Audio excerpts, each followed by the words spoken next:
What happened to my chat? There we go. Hi, everybody. Pugs Moran here. The Rant on a Thursday. We're here in the Kelly Moore Memorial Studios.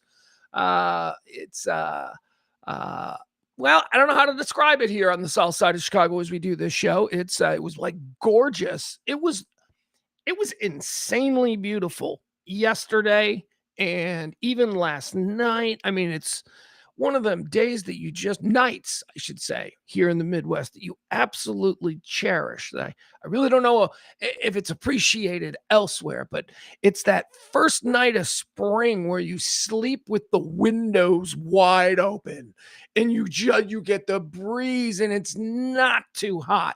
And there's a little bit of a nighttime chill in the air, but it's great for sleeping. Oh, that's what it was last night.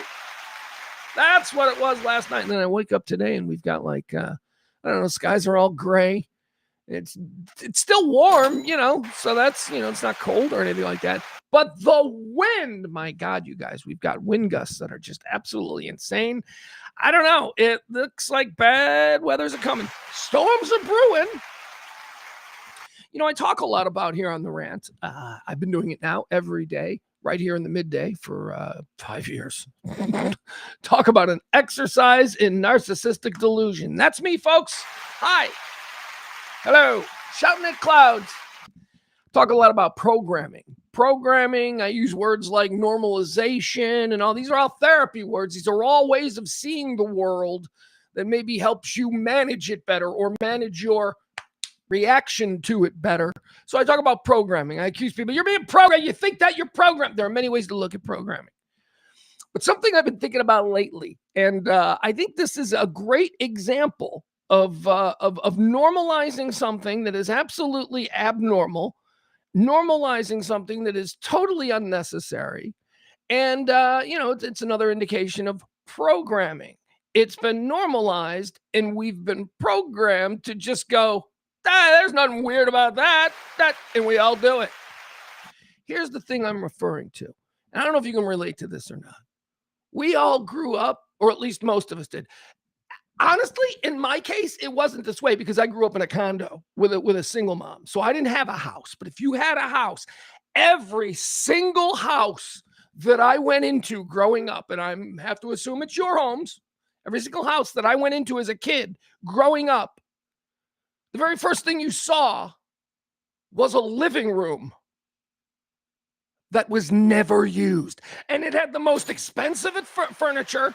It was where the biggest investment, maybe aside from like Dad's TV room, maybe he's got the expensive, but you know what I'm saying? It was an entire room in the front of your house that just Americans from coast to coast said, it's just going to be a museum piece. We're not going to do anything there.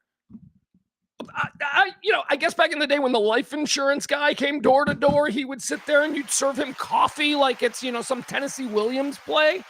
It wasn't real. Nobody, that's great, right? You grew up that way. Or maybe your friend. Every one of my friends' houses, I would walk in and don't walk in the carpet in there. If you're going to go, don't go through there because you got to take your shoes off. There's always these rules about this. And if, in fact, the home is the greatest investment that a young family can make, why are you just like police taping off a huge chunk of the square footage that goes, you know what would be cool? You know what a great way of looking at that is? What if instead of that bullshit, you walked in and the first thing you saw was a kick-ass workout room? Huh? Or maybe a bar. Oh, spam. It's what I would do. If you're going to have, because look, here's how these things need to be laid out. And I'm thinking about the way, a lot of homes in the 1970s and the 1980s were designed. It was you would walk into a front door, there would be a little foyer, and then there would be a room to the right or a room to the left that had the big bay windows. And that room you didn't go in. That's the room I'm talking about. It was normalized. Total waste of time. If a dad in 1975 went, baby, you know what we ought to do? We ought to put a bar in there and have some stools and some couches. And just, if people come over to meet the kids or if, friends are showing up or whatever, we can have them wait in there. And they don't have to come into the rest of the house. So you don't have to be like, there's dishes in the sink. And no, Just have an actual functional greeting area right there instead of this museum piece. Anyway, accepting that has become normal. That's normal. Is it still though? I mean, I don't know what new houses are like with their open floor plans and all of that, but all right. In this house, this house is really cool where I do the show from. Like this house is it can be, something really cool. But it's still 1978 in here. And I was making a comment about the kitchen. I was making a cup of coffee and I bumped into the table. And the kitchen is pretty cramped because it's, in 19 whatever. I think this house maybe 1950s, 60s. I don't know. I'm terrible at this stuff. But I bumped into the kitchen table and I just thought to myself, why is there a table in here? There needs to be more counter space. There should be like a bar against this wall with more counter. But there was a kitchen table in the kitchen because that's where a kitchen table went. That's programming. This is what we do and this is how we have to deal with it. There's no room in the kitchen. Well, we got to have a table in here. And there's a big dining room table 5 feet away. Like 5 feet away. So that's programming. That's how we did things. That's just how, Anyway, there you go. I just thought about living rooms wasted. This house, by the way, the house we're in here. Nah, this house did it right. This house got a living room. It's fully functional. This is where you watch TV. You're greeted. Although, if you're a private person, that's not good because the first thing that you see when you open the door is the inner sanctum, right? So that's why I'm building the bar. Where the living room is, where none of the kids are allowed to wear their shoes in. Yeah, we're not doing that anymore. It's going to be a bar and a waiting room that's the only place visitors get. If somebody comes over to visit your kid, they don't get to just run upstairs. Well, unless they're like the neighbor kid who's been doing it for years. But you know what I mean? No, you sit here. Can I get you something from the bar? Turn it into I'm too Irish. You know what? That's the problem. I'm too Irish. I see everything through a lens of Irish hospitality. All right, let's say hi to the chat room here. It is early goings. Boy, oh boy. Sorry, I know I told you yesterday. I was like, we're going to do a straight up show at noon. And then I got in here and I started dicking around with other things. It's opening day. I got distracted and I'm like, oh shit, I'm going to be late. Well, let's just do one. So we're doing one. I'm working on the White Sox project, the top secret White Sox project that hopefully will make some money. We'll see. We'll see. Small business operator, All right, chat room people, who's in here first? Maddie don't count. I love Maddie, but Maddie don't count. She's here because she's an official with the show. Peter is going to get the credit today. That's right. Good Lord, King Peter. Peter and Kim, they're tireless supporters of the show. I super appreciate that. I can't do this. Sorry. There's Jen. I never want to miss Jen. Jen's always here at the very start. We got Mike. Hold on. Adam's bailing. Adam's like, I gotta bail. I gotta watch the Rangers, which I'm totally okay with. Look, here's the deal. My White Sox are playing here they just started 2 minutes ago. Actually, here's a litmus test. Don't be an asshole. Okay. There's absolutely no reason for anyone in the chat room to go, hey, Pugs, Mooney just hit a home run. Don't tell me any, please. Okay. Can we do this, please, for me? This is a litmus test to see if you're a good person or just a jerk off. Because we know that the internet is filled with jerk offs. And what we're trying to do here is create sort of an alternative to the jerk off way of just behaving online. So please do me a solid. Don't mention the White Sox and you don't even care. Now I've put it on your radar. Oh God. Now somebody's going to be like, well, now I got to monitor the score of the White Sox and resist the urge to tell Pugs what's happening. I'm going to watch it. Got a plan. I'm going to watch it on my phone. I have to watch it on my phone. So I'm going to watch it on my phone. It'll be fine.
Oh, there you go. Shit, I got you. Thank you, Adam.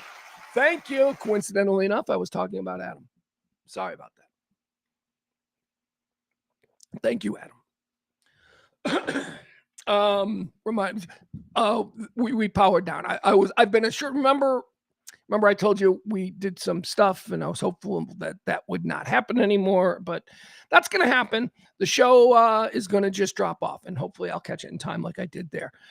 Thank you, Adam, for reminding me that I needed to turn the secondary mic back on because that's always the stuff that I miss. Appreciate it.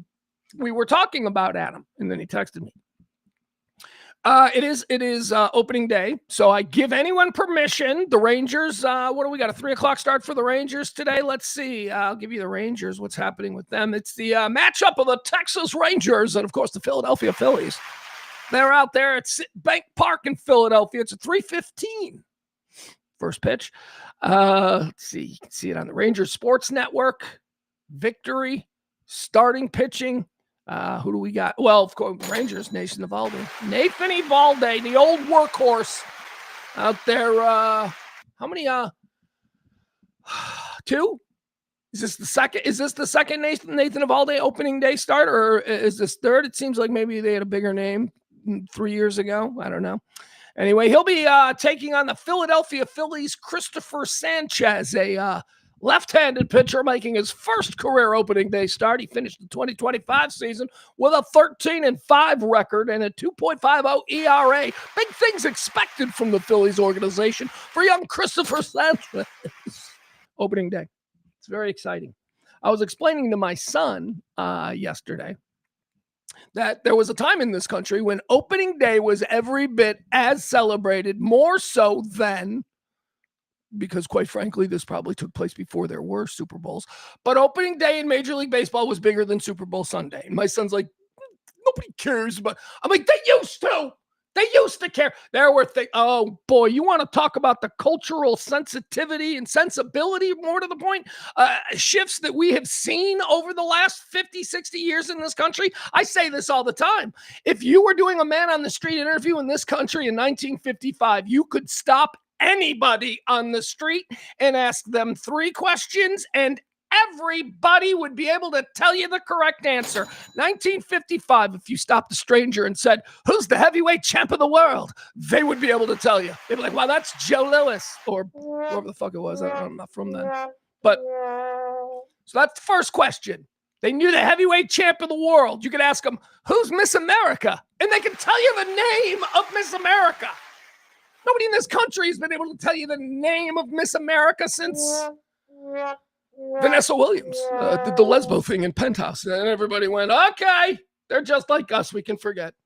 And then the third question that you could ask anybody on the street in 1955, the first one being, who's the heavyweight champ in the world? The second one being, who's Miss America? The third is, name the horse that won the Kentucky Derby. Yeah. Any rando could answer those 3 questions in 1955. Today, 2026, no way. Not a chance. They couldn't even, we just don't. So anyway, we've shifted a little bit. And I was explaining to my kid, yeah, man, opening day of baseball season, that was a big deal. Kids stayed home from school. Dads called off work. Bars were packed. I mean, even in the early days of me doing radio in the 1990s, and I understand that Chicago is a different kind of baseball town because it's one of them two-team baseball towns. So there is more of a civic energy surrounding baseball just in general here than maybe in other places. But I mean, I remember doing opening day broadcasts throughout the 90s that were absolute madness. I mean, we may as well have been doing a show on New Year's Eve. I mean, that's how celebrated, how excited people used to get for opening day. I mean, I remember I could always stay. My grandpa took me to a number of White Sox opening days. Those were always very cool. So those, maybe I don't know, maybe my memories are a little bit personal. But anyway, it still stands to reason that there was a time in this country when this day, opening day of the Major League Baseball season, meant something culturally. And now it's like, what? I don't know. So I give Adam permission today to go ahead and drift off and celebrate the age-old American tradition of Major League Baseball opening day. Now, I had an issue that I was trying to work through. I was going through some less than honorable ways of I want to do some kind of White Sox Twitter here in Chicago. Again, this is what I like to focus on when it comes to content and all that kind of stuff. Hyper demos. Concept being, when you are broadcasting, when you're on the radio, you are trying to get as many different colors of the rainbow as you can, because you are broadly casting your content. Streaming is more direct. Like streaming, I really only want a specific kind of person. Normal people, that's all I want. So I'm only like targeting the color green, right? Or maybe the color green and orange. Anyway, so I want to do some White Sox stuff here, because White Sox Twitter is it's very small. Well, it's not small. I mean, but it's regional. It's very localized. And it's got some stars, and it's got such talent, and these people are so funny. And I talk about my friends over at the 108 who have done something with a fan base online that I've never seen. I mean, they just absolutely dominate White Sox Twitter, and in a good way. Like, they're not assholes. They're fun, and everybody wants to be their friend. They're like the Animal House kind of crew.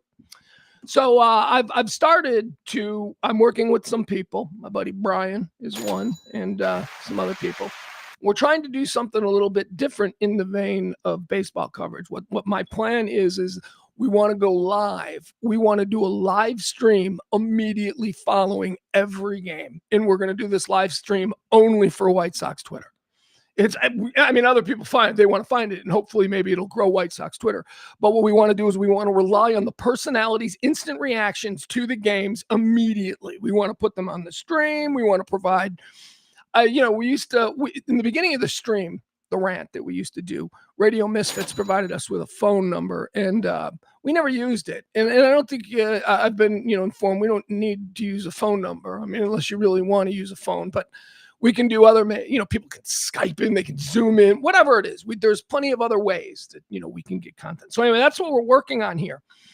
And I have to tell you, I was frozen out by, broadcast rights and all that kind of stuff. Even though I do live in the region, I did not have a legal way of watching White Sox games. So I was kind of panicking. And as I said, we were going through some less than honorable channels and, to acquire. Anyway, last night, my mom here, this is an example of how, these cable package, maybe sometimes they work to your benefit. My mom's husband is a diehard Cubs fan. That's right. Currently, we have a house divided. There's a White Sox fan living there and a Cubs fan. And the Cubs are on a special network called Marquee. And my mom and her husband, they still use cable. That's how they watch TV, as many people do. And she couldn't get him, and it was his birthday this week. She couldn't get him Cubs games. And she knew the Cubs season was starting. So she was trying to get Marquee, and she couldn't figure out how to do it. And so I took a look at it, and I couldn't figure out how to do it either. It was very complicated until, I just went online and I ended up ordering it. But here's the good news.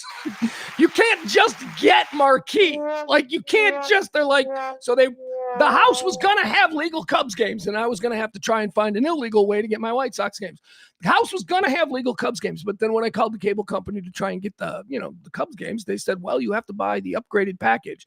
And I'm like, oh God, so what? A whole bunch of channels I don't need? And they're like, well, you'll also get the White Sox, Bulls, and Blackhawks. And I'm like, sold. So everything worked out. You have no idea how much stress I was under trying to figure out how I was going to acquire White Sox games, because I sure as hell wasn't going to tell, other people, hey, you need to add this to your package. But then they on their own needed to add to their package, and it just so happens that my White Sox were included in that upgrade. So, okay.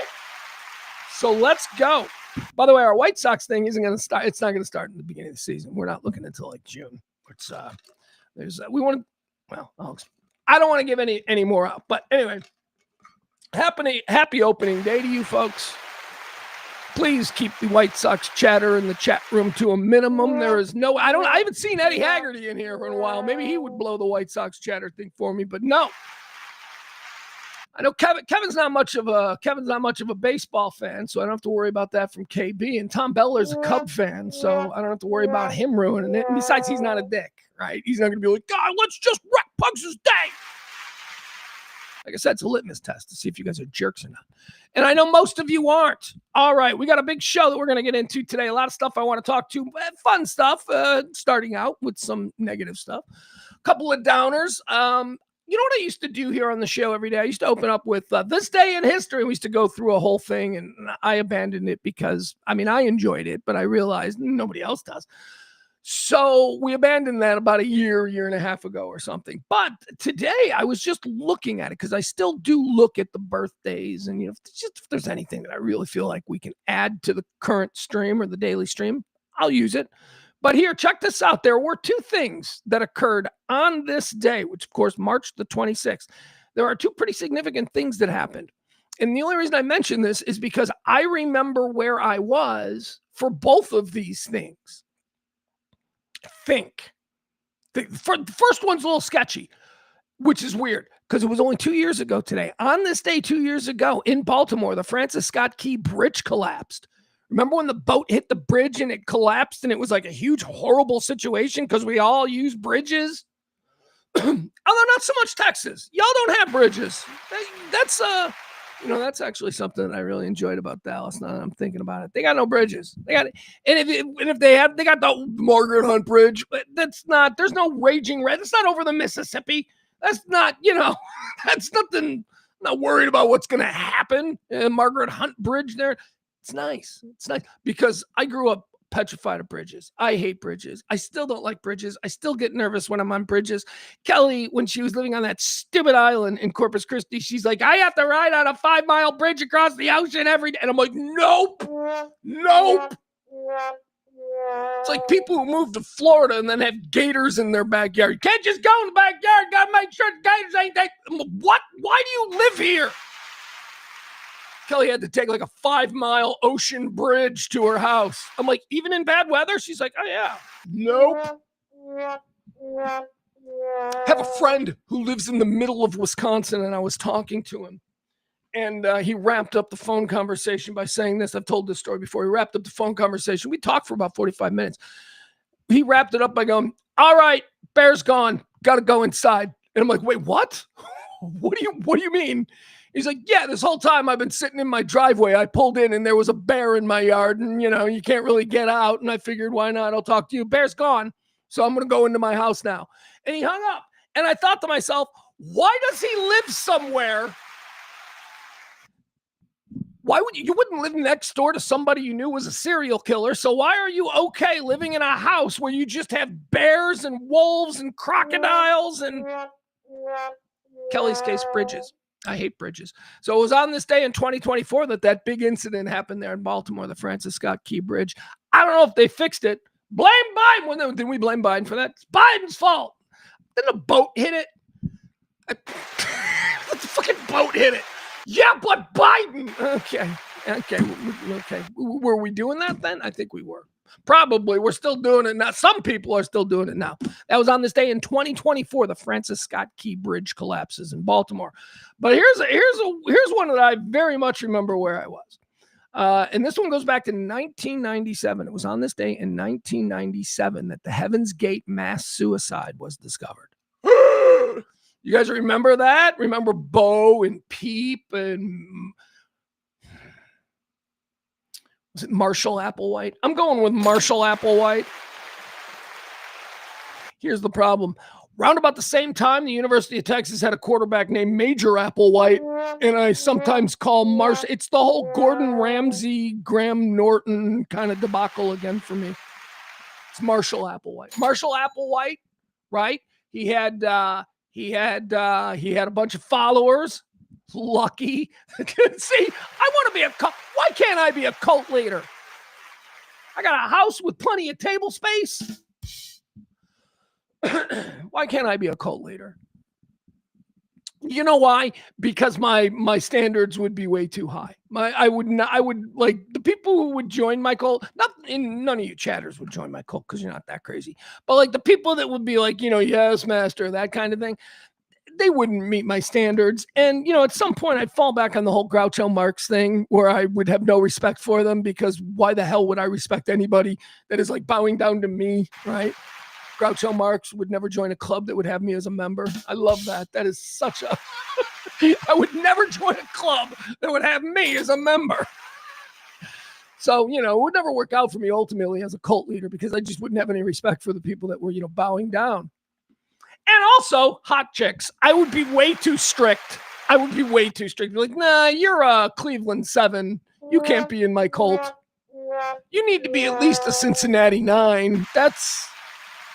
That would be fair. A Cincinnati 9 is pretty much the bar for my sex cult that I'm starting. Anyway, why it's got to be a sex cult? Well, it'll be of age. I like boobs and I like, hips, so I like MILFs. So it'll be, won't be the bad kind of sex cult. As a matter of fact, no kids. Let's just establish that in the bylaws right now. I want no kids. Here's what I want. I want sexy women who are empty nesters. That's my cult. There you go. 46-year-old woman. She's got a rich husband who's gone now. The kid's off at college. She's had all the plastic surgeries. She's looking like one of them MILF porn ladies. That's who's going to be in my sex cult that I started. But it's not just going to be about sex. It's probably going to be a lot about online stuff. I'm probably going to have a room with a whole bunch of sexy MILFs, just like online stuff. I don't know what that'll be. Probably not sex business. It's not going to be an OnlyFans farm, if that's what you're thinking. It's not going to be that. No. Oh, boy can dream. Anyway, Heaven's Gate, the mass suicide. They all wore sweatsuits and the same Nike shoes. And what did they do? Did they drink something or did they take pills? Anyway, a bunch of them died. I don't know what to tell you. It was something about Halley's Comet, right? Oh, it's coming back. All right, so the pitch on this cult was, here's the pitch that Marshall Major Applewhite, former University of Texas quarterback turned cult leader. Here's the pitch that he gave to his people. It was, there's a comet, and behind the comet, nobody can see it, but behind the comet is a spaceship. See, because the reason I'm so good at football is because I'm from another planet, and you people, well, you get it. Wink, wink. You understand? You can see. You get it. So you're coming back with me, and the only way we're going to get there is we all have to take these pills, and we're going to die. And that's basically the pitch, I think. Made them all wear uniforms. And then didn't they all work in like, see, this is what he got right. See, a good cult leader can learn from the others. He had them all doing like data entry. Like he had a way to sustain this like lifestyle with all of these weirdo cult members living in this mansion in San Diego. Anyway, it was on this day in 1997. I think I got it right. That's a version of drunk history that we do here. Fact check me in the chat room if you want, but I'm sure Adam's on it. Major Applewhite played for Texas A&M, or whatever. I don't know. I don't remember. Hail Bop is, it was Hail Bop. Hail Bop? It wasn't Halley's Comet? What is Hail Bop? I've heard of Hail Bop. You're right. It was associated with this. What is the difference between Hail Bop? Because I think I remember Halley's Comet. Man, I don't know. We probably went and saw Halley's Comet, and probably everybody was high. And I don't remember. What the hell? The most significant moments of my lifetime I don't remember because I was like, this would be cool if we were high. Dumbass kids. I will not be high at my son's graduation. I will not be high at my son's wedding. I will not be high at, make those promises to you right now.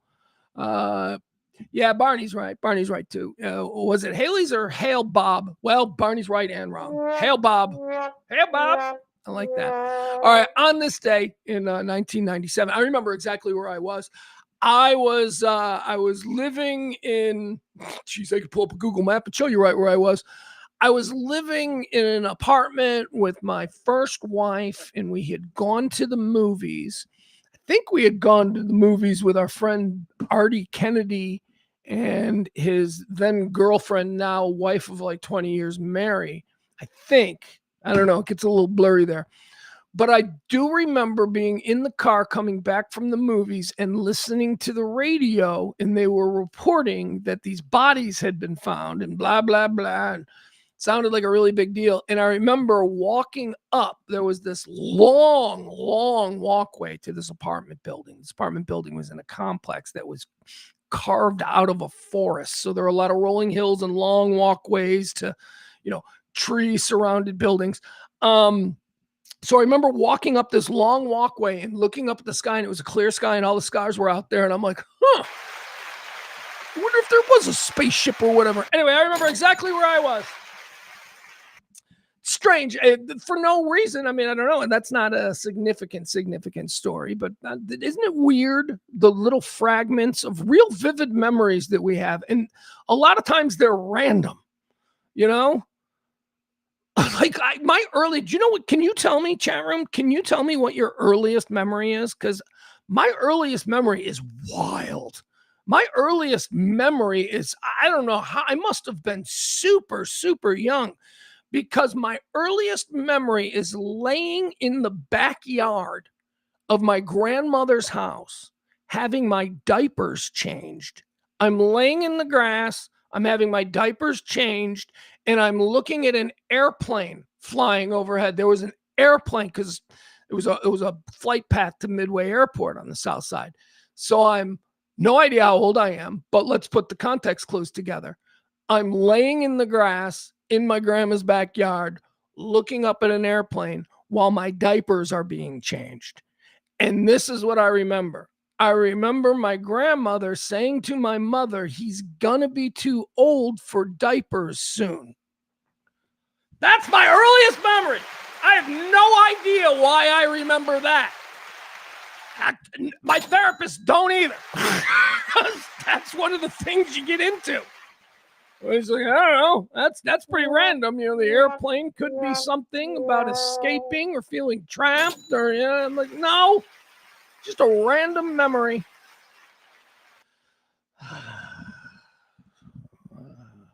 Adam's got his earliest memory. Adam's earliest memory, he says, my earliest memory is my sister setting her bedroom on fire by, well, I don't know. That's a big one. Like, you would understand why you would remember that one, right? A fire, you remember that. But why do I remember looking at an airplane, getting my diapers changed, and my grandmother criticizing my mother? That we did get into. We did get into that. That was probably the closest we came in therapy to figuring out why I somehow leaned into that. It was because even as a baby, I sort of processed that my grandmother was being a bit demeaning to my mother. And I didn't like it. Even as a baby. I was like, I'm gonna remember this, Grandma. And I love my grandma. So anyway, let's see here. Barney says, oh, sorry. My earliest memory is my sister setting her bedroom on fire. Hold on. That's it. I want more of them. So come on, people. Let's see here.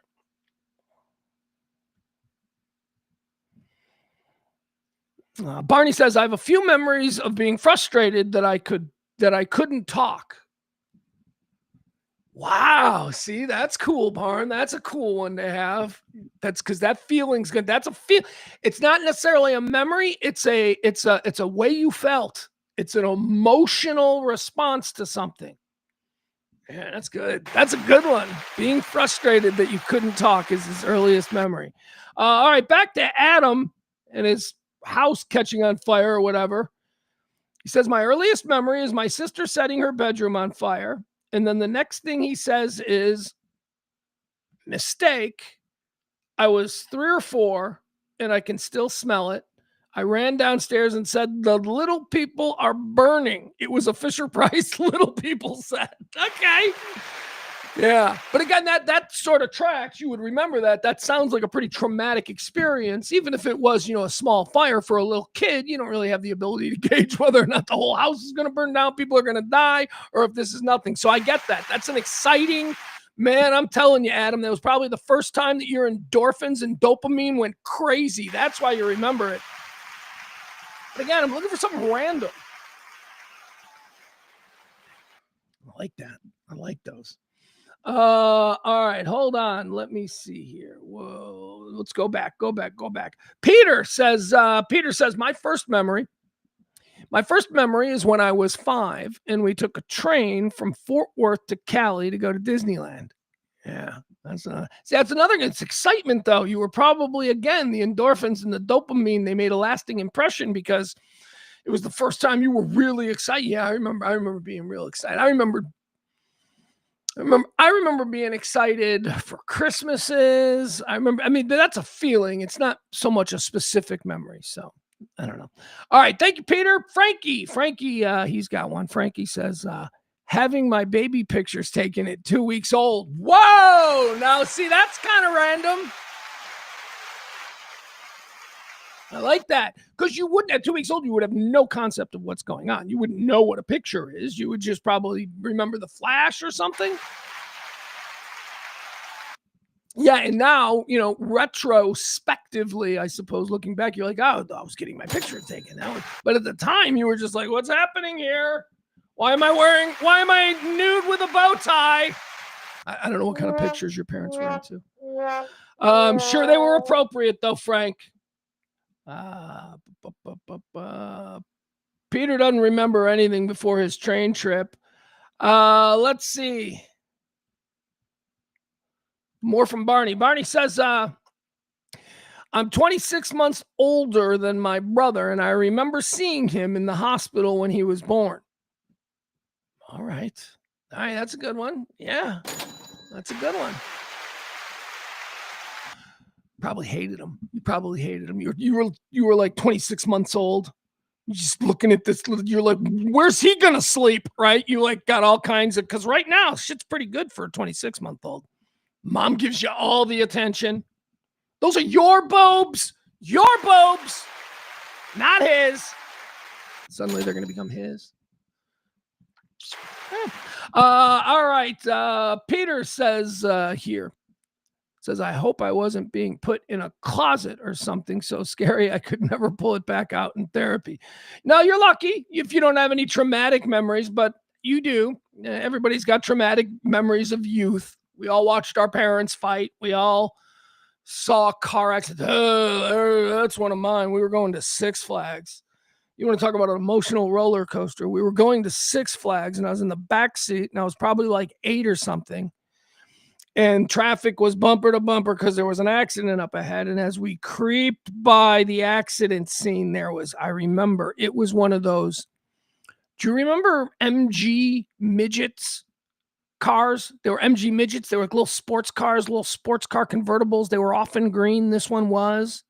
And I'll never forget the green with the tan leather seats, the really nice like leather seats. I'll never forget going by that accident scene, just looking at it and seeing blood and chunks of human everywhere. Never discovered a dead body, but I have seen what is left behind, and that I'll never forget that. That is definitely a traumatic. I mean, it's to this day why I can't do that. I can't do blood. It shocked me. My little 8-year-old, it shocked me so much to just see a human body splattered all over a little MG leather seats. It was insane. All right, let's see. What else do we have? Anybody else chiming in? Oh, of course, Byron is. Byron has an important question. He wants to know how many diapers were I wearing. I don't know. I was wearing one diaper, I think. I just think it was my grandma, just, an opportunity, one of probably many, but one that I remember. It's an opportunity where my grandmother was probably being critical of my mother. Which, it's interesting that even at that young age, it registered with me, and it was something that I did not like. It was something that I will remember forever.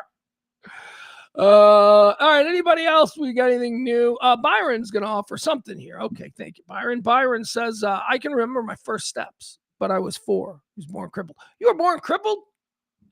I don't know if that's it's definitely not that either. That's probably the wrong sound effect for it. I didn't know. All right, I don't know where to go with that, Byron. I feel bad for you, but hey.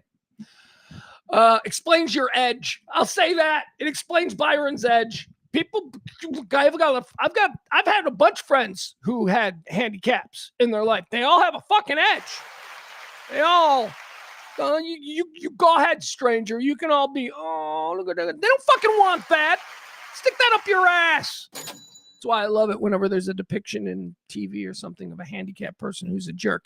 Because one of the biggest jerk-offs I've ever worked for was crippled and in a wheelchair. And independent of being crippled and in a wheelchair, he was a jerk. He was a jerk. All right, let's go. Maddie says, my first real clear memory was when I was 4. I was at my grandma's house coloring at the kitchen table. My aunts and uncles were all coming in to hug me. And then I found out it was because my grandpa died. Oh, man. See? That's a big memory. You're going to remember grandpa dying. Okay, that's enough of this. I don't know why I'm putting off talking about the news of the day, because that is what we do here. We also shake our can. We like to solicit for tips and support for this kind of talk radio. So if that's the kind of thing that you're into, if it turns you on, please drop a little something. Got a lot of stuff to talk about today. We're going to... All right, so we're going to get into some weird stuff that happened with the White House. All right, we're going to start off with that because there's some weird, it's not necessarily big breaking news. I mean, there is some news. I'll give you some updates on, the Iran situation and ongoing negotiations, or are there ongoing negotiations? There was a massive landmark social media decision offered in Los Angeles yesterday. And Mark Zuckerberg had a really bad day. This is a story that we covered when this court case started a couple of months back. And I told you, I said, this is a massively important case. We've got a decision. We've got a landmark decision that isn't being reported anywhere. Nobody's really talking about this. I mean, it was mentioned yesterday. And a landmark decision in a California court, but no long panel discussions on what this means. This is a very big deal. So we're going to talk about what was decided in a California courtroom yesterday and how that concerns our frantic use of social media. And more importantly, how much our kids use social media. We've got a Bill Maher story. Bill Maher. Bill Maher was awarded last week. It was announced that Bill Maher was being given the Kennedy Center Awards, and then the White House was like, "No, he's not. And that's fake news," and that kind of stuff. All right, so apparently there's a resolution of that story. We'll have to get into that. We got the International Olympic Committee making some pretty big decisions. Kid Rock. We're going to talk about Kid Rock's having some bad run. He's having a bad run of shit. Talk about Kid Rock, and we'll talk about Bruce. That's right, because both Kid Rock and Bruce Springsteen are in the news for two very different reasons. So we'll get into that. What else? It's opening day. We'll talk about that. And then we're going to talk about some TV. At the end of the show, we'll get into one of my favorite topics, TV. I have finally completed the Peaky Blinders movie on Netflix. Peaky Blinders, Immortal Man, Cillian Murphy, Rebecca Ferguson, Barry Keoghan, and who else is in it? Tim Roth. Tim Roth showing up in this one. So I'll give you my review of that. And also, very important, one of the best shows ever in HBO history. I'm going to tell you about it. You've never seen it. And I know because nobody's seen it. But HBO will not give up on this show after 21 years. It's back for its 3rd season. That's right. I got to tell you about The Comeback on HBO because it's back for season 3, and it is one of the greatest things that HBO has ever done. So we're going to talk a little bit about that and why I envy you, because you probably are unfamiliar with The Comeback, and what that means is that you've got not just this new season 3 to enjoy. You got to go back to season 1, episode 1, which aired on HBO in 2005. You've got to see that season. And then 10 years later, they did a 2nd season. And you got to watch that. And then you got to watch the new season of The Comeback. But I envy you because it is such a groundbreaking, it is a tour de force performance, and it's been completely ignored. And we're going to talk about why that is. And, a bunch of other TV stuff. We'll do that at the end of the show. But first, I want to talk about what happened last night. This was very weird. I don't know if anybody you noticed or saw this. It was being reported, and I don't know if there's a whole bunch of stuff being talked about as far as it concerns today. I found a little bit of information, not a whole lot.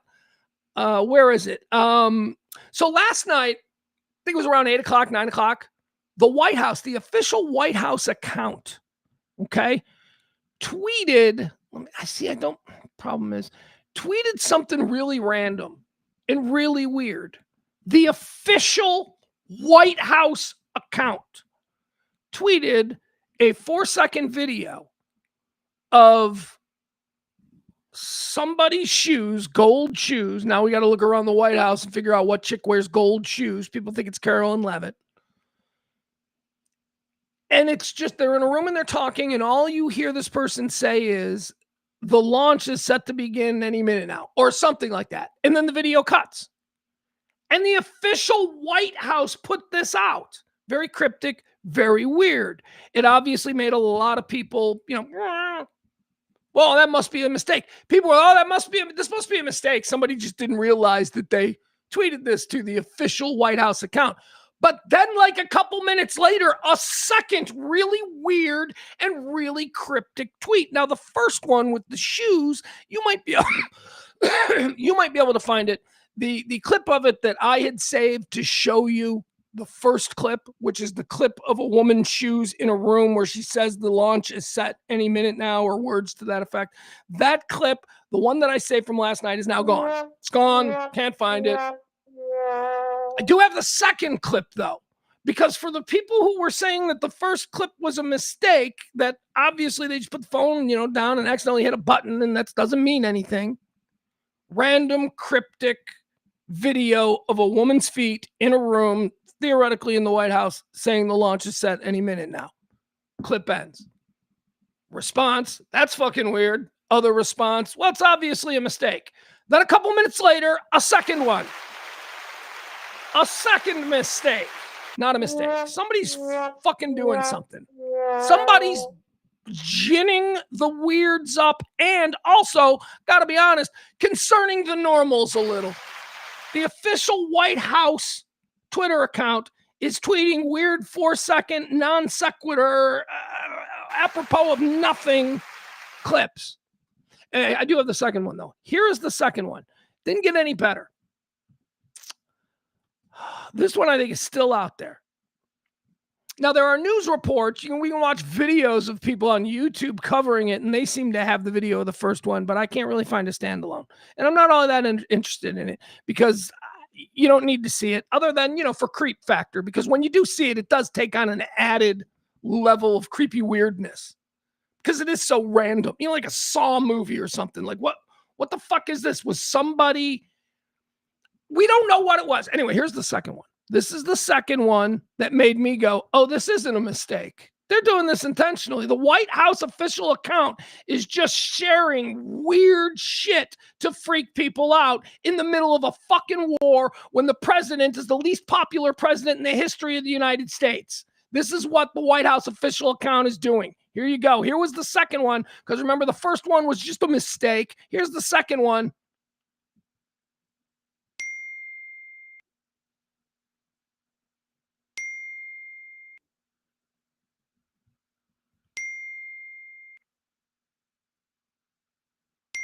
The fuck is going on here?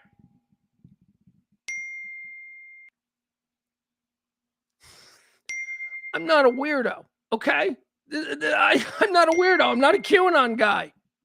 But you just look at all of these context clues, and I come to one rational explanation. It would have just been, yeah, it was a mistake. Obviously, they didn't mean to, tweet out a 4-second clip of somebody in the White House going, the launch starts any minute, while they're filming their gold shoes. Yes, it was gold shoes. It was a mistake. Okay, it's a mistake. But then a couple minutes later, this to the official White House account? By the way, it's been frozen and broken down. So here, let me see if I can freeze it. Oh, god damn, I can't. I'll try it again.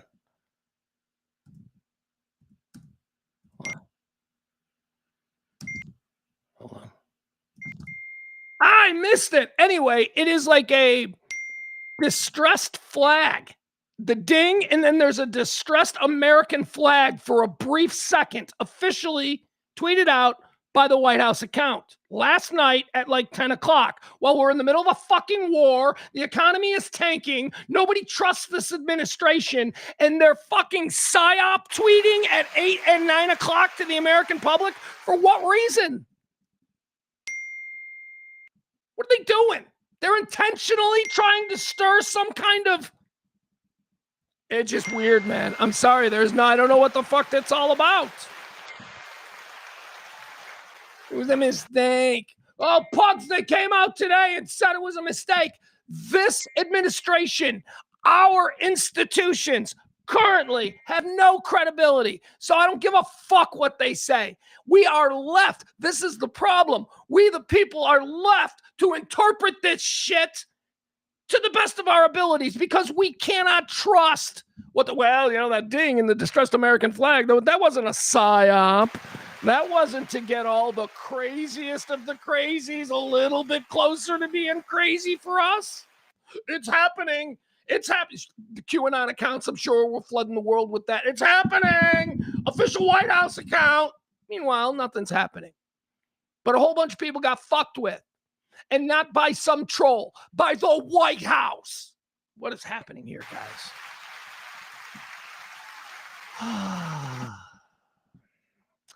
Let's see here. I'm trying to see if there's any... My God, now all of a sudden everybody wants to share their memories. Maddie she saw it. Of course she did. She says, I saw it on Brian Krasenstein. So you got to stay away from them Krasensteins, man. They are not good. You do not. I mean, I've seen their stuff too. They're left-wing activists who are every bit as duplicitous in the stuff that they post as the worst of the right-wing activists. And you can say fighting fire with fire. And I understand that, which is why, I still follow them, because we are at war. But man, moving forward, it's not like they behaved honorably, the Krasensteins. But yes, they would absolutely be the ones to have shared this, as well as a couple of others. Yeah, exactly. Peter is like, what the fuck was that? Well, that's kind of what, everybody was all stirred up about. What, some kind of trailer to the end? Who knows? Anyway, is there an official explanation? Let's see. I know that I probably got more. All right, here it is.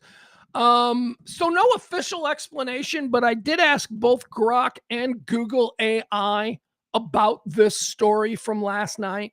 So here is what the Grok explanation was a little bit weirder, and I didn't know. Here is the Google explanation. It's laid out better. All right, so I asked, did the White House last night tweet or Truth Social a short video of a woman saying that the launch will happen any minute, and then again tweet a single ding with a distressed American flag? All right, so that's the question that I asked AI. Here's what I got in response. Yeah, that did happen. On Wednesday, March 25th, 2026, the official White House accounts of X, formerly Twitter, and Instagram posted a series of cryptic, unpolished videos that were quickly deleted after causing significant confusion and backlash online.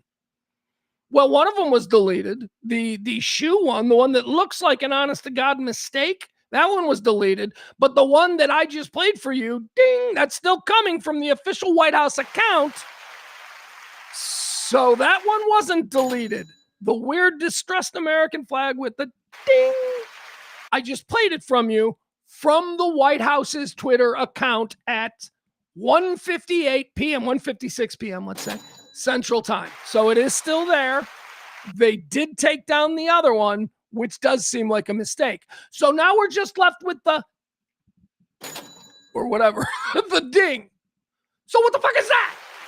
What is that? And why is it still up? What is that, some clarion call to your band of Proud Boy weirdos? What the fuck, man?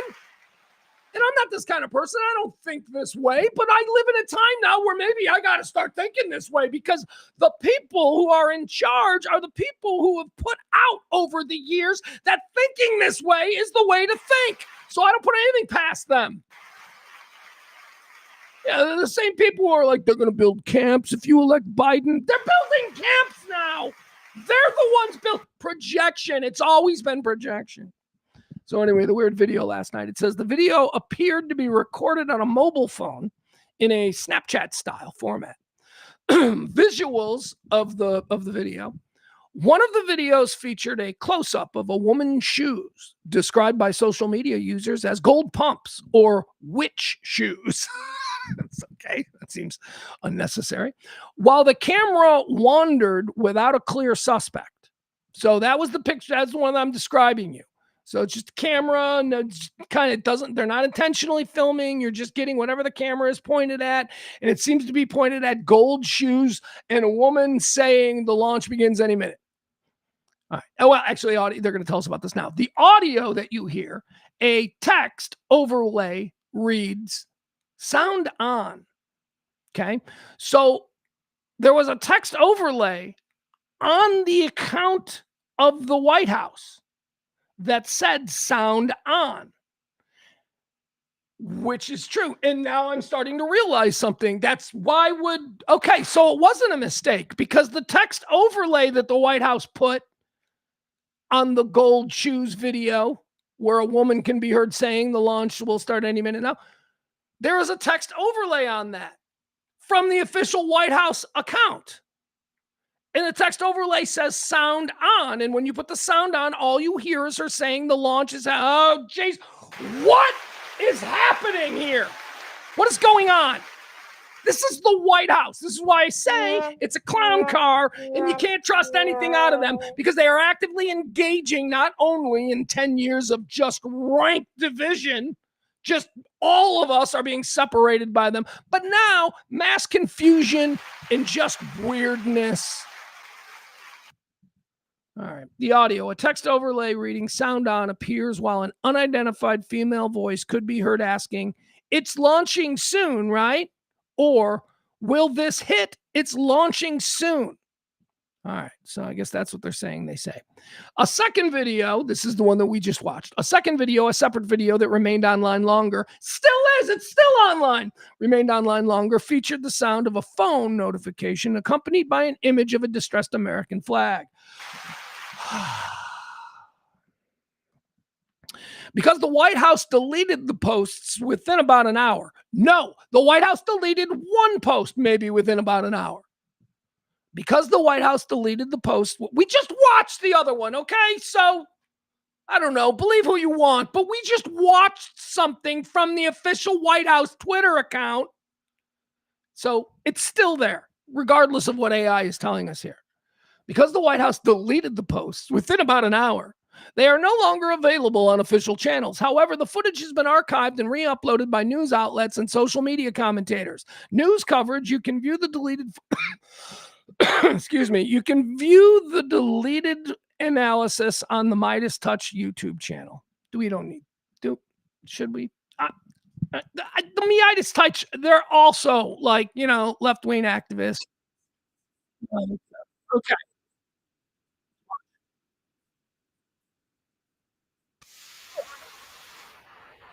White House mystery video had a caption, sound on. The video was deleted moments after it was posted, and another 4-second mystery video by the White House. The 4-second video shows black. India Today. That's what we're watching. This is why I watch Sky News. They actually cover the weirdness, and they don't defend it the way you'll see on CNN, Fox News. There's always some guy. Like who's the guy, Scott Jennings on CNN, who's just like, dude, you're going to have to live in this country when all of this is over. Anyway, you always get a guy like Scott Jennings going, it's not weird. That's totally normal. Like you always get that. You don't get that in the other countries. The other countries, everybody's unified going, that's pretty weird. What do you think that's about? So anyway, I guess this is India Today. Let's watch what they have to say.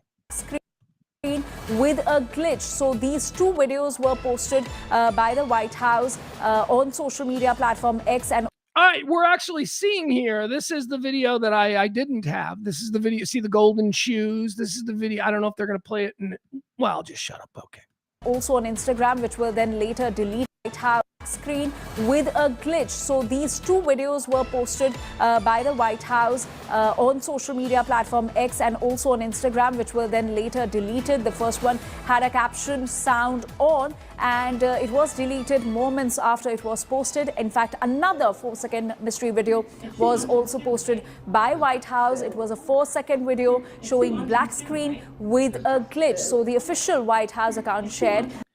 I'm really sorry that I waited till now to hit the caption. She is very difficult too. She's speaking beautiful English, but she has an accent that is difficult for people who do not hear that accent every day to truly understand. So I'm not being racist by pointing out she's difficult to understand. I'm simply speaking truth about our cultural differences. I love Indian food, and I think Indian women are beautiful. I have no biases against the India. I do have a problem with the fact that they seem to be incredibly tolerant of monkeys. I don't like that. They got monkeys in the streets over there. Just kill them all. What are you doing? So anyway, let's listen to more from India Today covering the weird White House posts from last night. A mysterious video with its 4.1 million followers, remember, a caption "sound on" showing a close-up of a woman's shoe, deleted after backlash. So there was a backlash, and after which it was deleted moments after it was posted. And how are we defining backlash? Like, I was there in the moment when this was happening. Like, I saw it like minutes after the White House tweeted it. There was no backlash. It was just a collective, what the fuck? It was, I would say, a backlash. What would you be lashing back against? You know what I mean? Okay, so anyway, that seems like a word that was chosen by India Today to suggest that, people were angry. People were not angry at the White House for this. People were confused. Now I'm angry because they don't seem to be offering any kind of explanation. Let's go back to India Today. And it had a caption "sound on," and what is now being speculated that were these videos posted intentionally? Was there a purpose? Again, we're looking at it here. This says "sound on." That had to have been added post recording this intentionally. So it's not a mistake. Sound on. They are intentionally being weird. They are intentionally leveraging the power and authority of the White House, where the most powerful person on the planet does his whatever. They are intentionally leveraging that to freak us all out. That is not the job. Every other presidential administration is, how do we make sure that people don't freak out? These people want us freaked out, because when we're freaked out, we're not making good decisions. And if we're not making good decisions, then we might side with them. That's the whole plan. To threaten Iran through these videos, which were then later deleted after backlash. Many questions are arising on everybody's mind because of these mystery videos which were posted by the White House. It's launching soon, right? It's launching soon, right? It's launching soon, right? It's launching soon, right? It's launching soon, right? Again, because we don't have any context. Launching soon. We are at war. This is the official White House account. So we would be forgiven for immediately thinking they're talking about something war related when the word launch is used. But she might be having small talk with some fucking business owner talking about the launch of their fall line or whatever. That's why we need context. We don't need to be unnecessarily stirred up over stupidity. It's launching soon, right?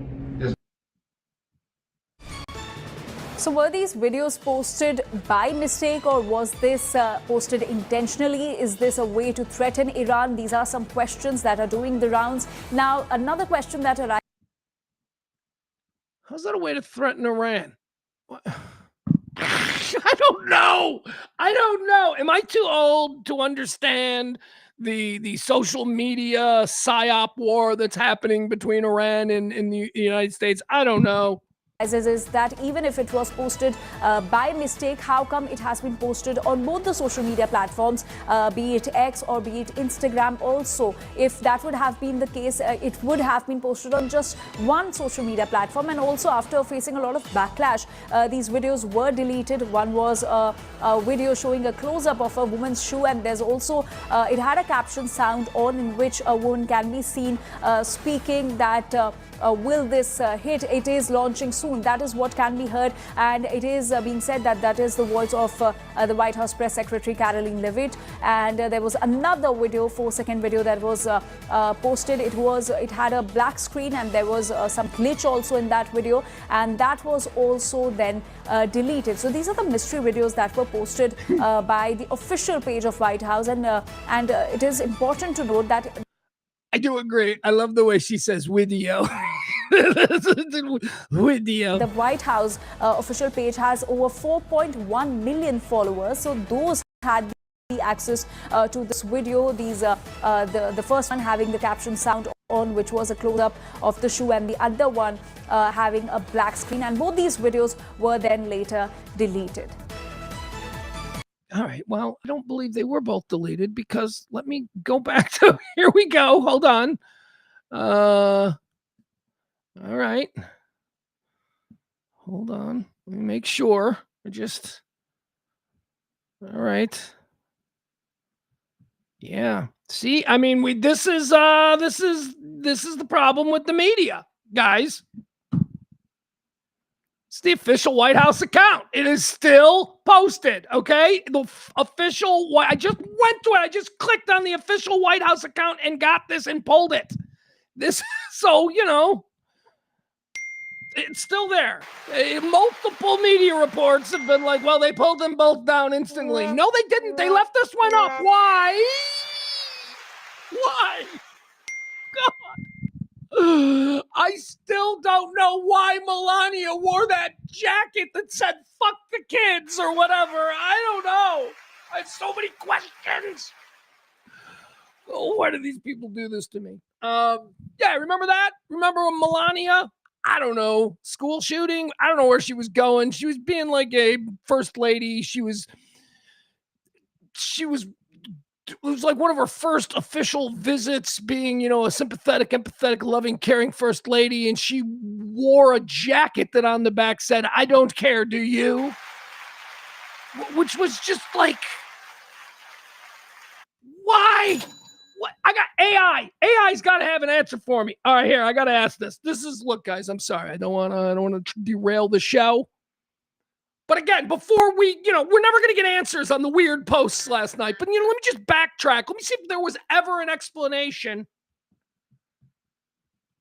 as to why Melania wore that stupid jacket. Oh, wait a second. Let me ask AI.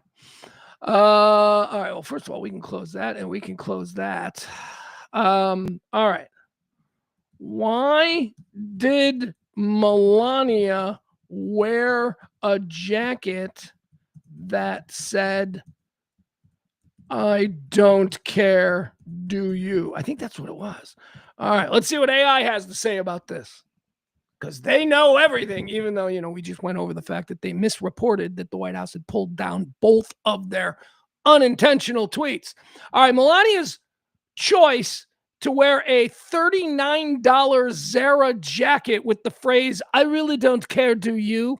on the back during a June 2018 visit to a migrant child detention center. That's what it was. She was going to visit a migrant child detention center wearing a jacket, a $39 jacket, by the way, which suggests to me that it was intentional, because I don't believe Melania wears a lot of $39 jackets. So I'm thinking she intentionally wore the jacket that had the message on the back, "I really don't care, do you?" while she was going to a migrant child detention center. And nobody ever hounded them on that. I remember going, why was she wearing it? Did they ever give an official response as to why she was wearing it? That was just a mistake. Well, no. No, it wasn't a mistake. Because I have to believe that with the hundreds and hundreds of people who surround the first family every morning before they even get their first fucking cup of coffee, somebody would have said to Melania, hey, just let me, I've only been working in PR and crisis management and political strategy for, 20 years, but maybe you shouldn't wear that jacket that has that on. Somebody would have said that. Somebody would have said that. All right. Here are the explanations that AI is offering me for this. It says, depending on the source, the reason for wearing the jacket shifted over time. Oh, I bet it did. Of course it did. It was a message to the media, some say. Or she says, apparently. In a later interview with the BBC and the ABC News, Melania confirmed the jacket was a message to left-wing media who criticize her. She stated she wanted to show them, okay, whatever. I'm still not satisfied. I'll never be satisfied when it comes to these people until they're all in handcuffs. All right. Here's some bummer news. I'm not going to play any video of it, although I have some, but you can watch it if you want. Savannah Guthrie is talking. She's sitting down. She's doing interviews with her NBC News people. And it's just about the saddest thing that you've ever seen. So that's out there. It's out there if you're interested. All right, now let's talk about what happened yesterday in a California courtroom, because this is a big news story. This is not a news story that's being celebrated or dissected, probably is the better way of putting it today. It's a news story. It reminds me of a day in like 1998 or something. See, again, we were talking earlier about our earliest memories. Check this out. So this has got to be the late 90s, maybe the mid 90s. I'm not entirely sure when it was, but I remember I was going for a jog, because I used to jog. I was going for a jog. I was living in a condo with my first wife, and I was going for a jog, and I was putting on my headphones and my radio. We didn't have, MP3s or anything, so it was an old Walkman with a radio. And I remember I was listening to radio while I was going for my jog, and I remember in the news on the Stephen Gary show here in Chicago, or maybe it was just Steve, I don't know, whatever it was. In the news, they reported that they had mapped the human genome. That they whatever, and I didn't know at the time. I was like, don't know what that means. And I remember the radio host made some kind of a joke, and I remember the news person saying, this is probably one of the most important stories in the history of humanity, and we're just going to move on to sports next. That resonated with me. I was like, wow. And he was right. On the day that it was announced that, the human genome had been charted or whatever, that wasn't big news, okay? It wasn't. It was nerd science stuff. And nerd science stuff gets announced every day, and it's nerd science stuff. But make no mistake, mapping the human genome has changed humanity. So I remember that. I feel similarly about this story, about what occurred in a California courtroom, because it concerns social media and how social media has been able to make unbelievable amounts of money off of your children's mental health. We all know that there is a problem. I went into this rant yesterday, or maybe it was 2 days ago, about how our children who were born between 2005 and maybe 2025. I don't know. But at some point, we're going to have to wise up. That any child that is born after 2005, that's who I'm talking about. We ruined them. The entire generation. We destroyed them. They are fucked. We allowed every mistake with access to the internet and, constantly scrolling on their phones and becoming obsessed with Instagram and TikTok. We allowed every mistake to occur to that generation. Now, future generations, we're going to be way more. We're not going to let future generations get their heads fucked up like the Vietnam generation, or in this case, honestly, I'll put it the Gen X generation. They fucked up our heads with the whole Cold War thing. The Gen X generation who grew up knowing that within 20 minutes they could be vaporized by Soviet fucking missiles. That generation, we carry a different vibe. I really do. We were fucked up. Life is for the living is kind of how our generation looks at it. We could all die any second, man. That's Gen X. That's our whole energy and our attitude. The fucking day after. They made us watch the day after in grade school. All right, kids, go home and watch the day after. It's going to be on ABC TV on Sunday night. And then on Monday, when you come in, we're going to have a classroom discussion and there'll be a test just to make sure you watched it. They made us watch that shit. I'm like 9. Just a really big sort of epic look at what a nuclear war in America between us and the Soviet Union was going to look like and how it was going to ruin baseball season. That's what they did to us. Go home and watch that, kids. Make sure you have that burned into your fucking head for the rest of your life. But this generation, and I told you about this a couple of days ago, my son's generation. My son is in this generation. We ruined them. They are addicted. They are addicted to phones. They are addicted to screens. They are addicted to scrolling. They are junkies for the endorphin and dopamine rush. We did it. Some of us, we tried. Let's not kid ourselves. I think he's too young to have screen time. We all tried. But guess what? Kids are assholes and we have our limits. And at some point, we're just going to shove a fucking iPad in their face to make them shut up because we're human beings. In addition to our own failings as parents, our failings to recognize that this was a seismic change in how people socialize, our failure to recognize how this would affect them when they have to talk to people in real life. The Gen Z stare is real. The Gen Z stare is not a symptom. It is a crippling effect of this disease that these kids have. The Gen Z stare. Well, that's funny, isn't it? Why is it that every Gen Z, when you ask them something and they have to look up from their phone, they look at you like you're the Antichrist? It's so funny. It's real. It's a real thing.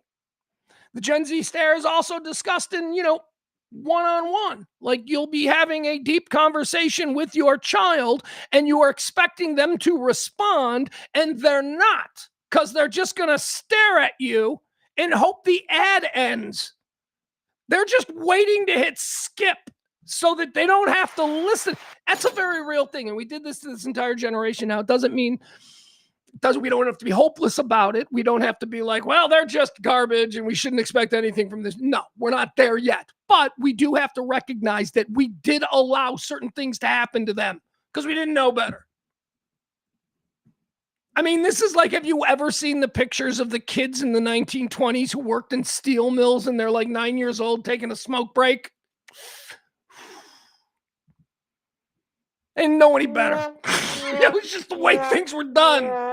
Well, I got to imagine that, or at least I hope that in like 30 years, 25 years, 20 years, maybe quicker, we need to save the next generation right now. Maybe in 20 years, people will look back at depictions of teenagers in 2026 just in their phones endlessly scrolling. And hopefully they'll look back and go, oh my God, could you imagine? Parents back then were the worst. They're going to think we're the worst parents ever. They're going to think that we're the worst. They just didn't care, apparently. Those millennial parents, they just didn't care. They just destroyed their kids. They were too all caught up in their own bullshit because they were raised by daytime couch therapy talk. So they're ruined. Anyway, a big landmark decision happened, and it concerns the way our children use social media. I told you months ago when this trial started that this would be a landmark case. And it happened, and the decision came down in favor of we the people, and Mark Zuckerberg had a pretty bad day. Not financially. It's not, the amount of money that he lost is nothing. It's like $3 million. But the decision sets a precedent for over 3,000 other cases similar to this that are currently in the pipeline around the country.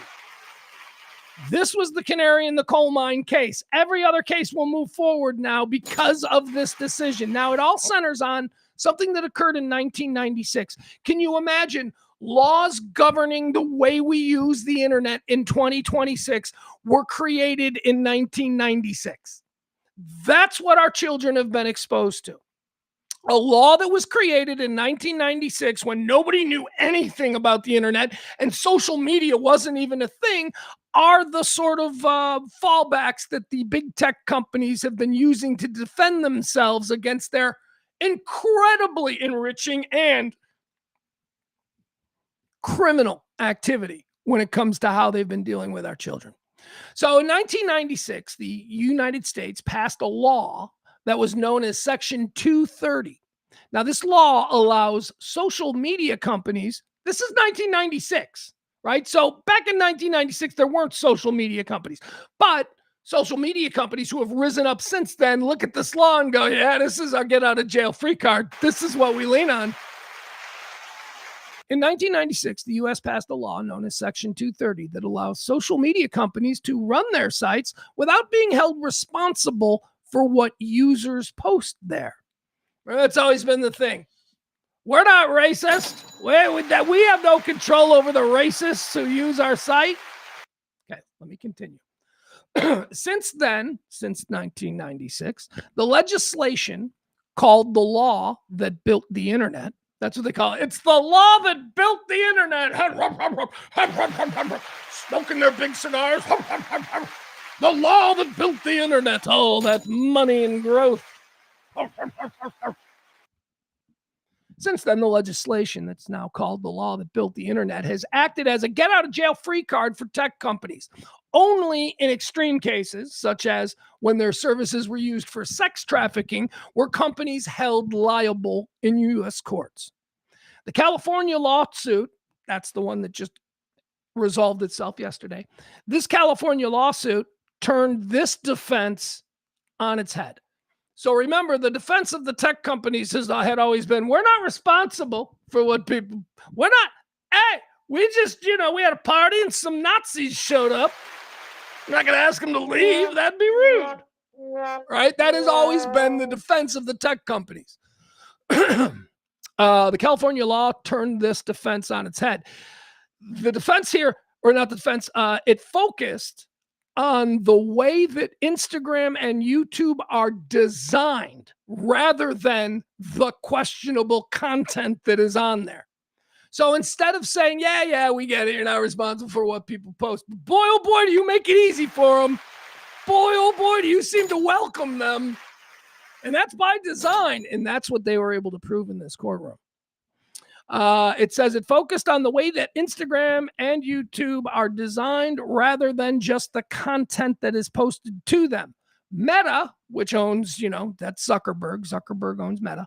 Meta and Google may not be responsible for what gets posted on their platform, but they can certainly be held to account for how their apps work and enable the posts. Over the last decade, social media has mutated from a way to share updates, something that is mostly consumed. Let me read that again, because that is actually a good statement.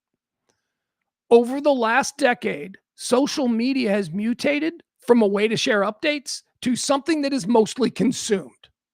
So we've changed from using social media, keeping in touch with friends. Oh, I just want to say happy birthday, Marissa, or whatever. I just had the greatest hamburger at this place. And then there's a picture of you eating the hamburger. That's how we used to use social media. What they're saying here is that that's not how people use social media anymore. Social media is something that you go to and that you're hypnotized by. Social media, half the people that you see and engage with on social media are not your friends. They are not people that you know. They are not people that you feel close to. They are strangers. And in many cases, they are outside agitators who are there with the express intent of creating some kind of nonsense. And they don't give a shit if you're 13. They don't give a shit if you're 53. And that is the crux of the call. That is what the tech companies were held to account for in this California courtroom. Stop hiding behind, we're not responsible, because you know what? You left the front door open for them. It says here, over the last decade, social media has mutated from a way to share updates to something that is mostly consumed. Instagram is no longer a feed of your friends, but an endless stream of one algorithmically recommended post after another. That has meant far more eyeballs to the tech companies. So, yeah, I mean, the tech companies are like, well, look at how much we've grown. You don't want to see what your friend down the street is saying. He's fucking lame. Here, check this out. This crazy person in California is going to slam their balls on a desk drawer. That's what you want. And they were doing that intentionally. Because they know better what you want. The algorithm knows better how to trigger your most prurient desires. They know absolutely the way to open up the faucet and turn on your dopamine flow. That's my hip hop name too, by the way, dopamine flow. Instagram is no longer a feed of your friends, but an endless stream of one algorithmic recommended post after another. This has meant more eyeballs to the tech companies. Kaylee's lawyers, Kaylee is the individual who is at the center of this case here. She's a young woman who says that she was driven to mental illness and trauma intentionally by the way the algorithms. Now, again, let's not turn on the individual because this is a landmark case. We are not celebrating pearl clutching Kaylee and, oh, just pull your bootstraps up and walk it off, little girl. That's not what we're talking about. We're talking exponentially about what this decision, this legal decision now means for far more severe cases. Okay. So let's not turn on Kaylee. Kaylee is simply the canary in the coal mine here. How many times am I going to use that reference? Hold on.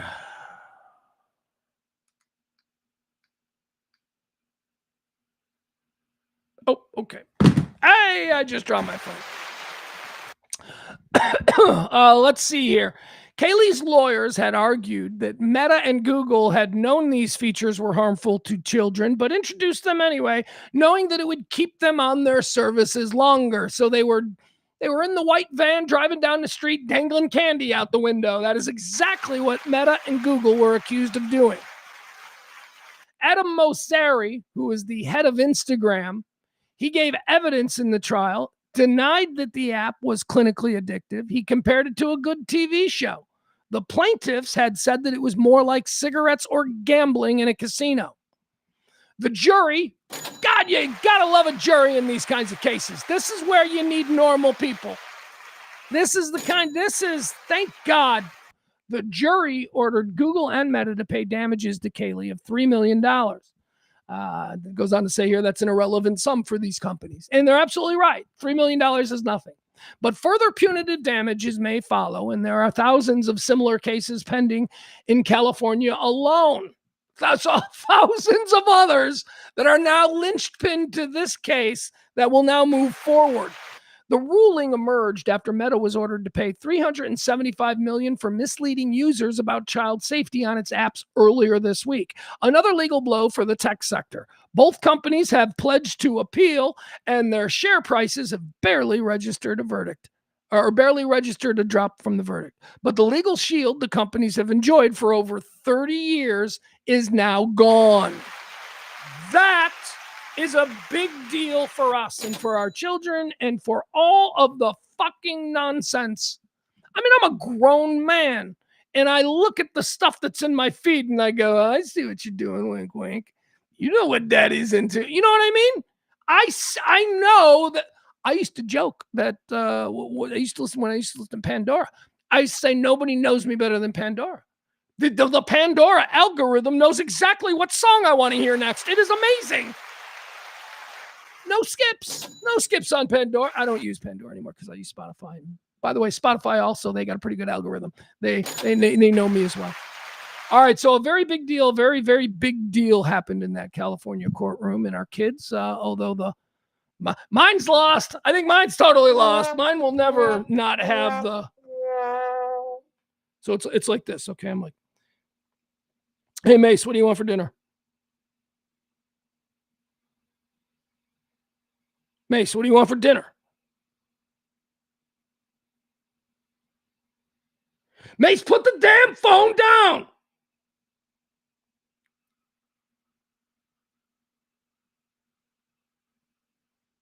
That's it. That's every kid in America right now. That's every kid in America. That is the famous Gen Z stare, and that is what you get. And it's not even like they're performing. It's not. It's instinctive. It's reflexive. It's just the natural processing of going from this junkified, dopamine-filled fantasy world of TikTok or whatever the fuck, and then having to register for a moment that, okay, all right, this is real now. That's what it is. And it's a real thing. All right, guys, here's what we're going to do. I'm going to take a quick break, okay? I got to go to the bathroom. I got to go and get a cup of coffee because this is terribly warm or cold at this point. When we come back, we're going to get into some Kid Rock. We're going to talk TV. Kid Rock's having a bad week on a whole bunch of different fronts. Couldn't happen to a bigger douchebag. All right, so we're going to tear down Kid Rock a little bit. Springsteen made a big announcement yesterday. We'll talk about that big world tour. We got the No Kings thing going on. I think Maddie's going to the No Kings thing. Maybe we'll talk about that tomorrow. Yeah, whatever. All right. So we got a whole bunch of stuff we got to talk about when we come back on the other side here. I'm also going to get into some TV. It is still opening day. We're about to lose Adam because he's got to go watch the Texas Rangers and Nathan Eovaldi take on the Philadelphia Phillies and Christopher Sanchez. Is that who it is? Sanchez? Guys, give me a quick break, okay? I'm going to get a hot cup of coffee, and we'll come back, and we'll do a lot more show back after this.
All right, we're back. Thank you so much for being patient, allowing me that luxury to go and get myself a cup of coffee. It's way too hot. The coffee's way too hot. I burnt my lips. It's already a bad situation. Speaking of a bad situation, happy opening day. That's not a segue, Pugs. That was just, you said bad situation and then you said happy opening. They don't even go to you. No, they don't. Not for us anyway, because we celebrate opening day here on the Rant. However, somebody else is having a bad opening day. I haven't watched this yet, but I just noticed it. It was going around on Twitter. This is a baseball game today. This is between who? The Mets and I don't know. TMZ just posted it. So let's watch it. Let's raw dog this together, folks. Let's, because I don't know what it is. It just seems like somebody had a bad day. Somebody did the anthem wrong. And you know how we love to hold people to very strict standards when it comes to our anthem. We don't. I was being tongue-in-cheeky. We allow people to do whatever the fuck they want with the anthem, and we've allowed them to do it forever. You know, sometimes it's a little bit too,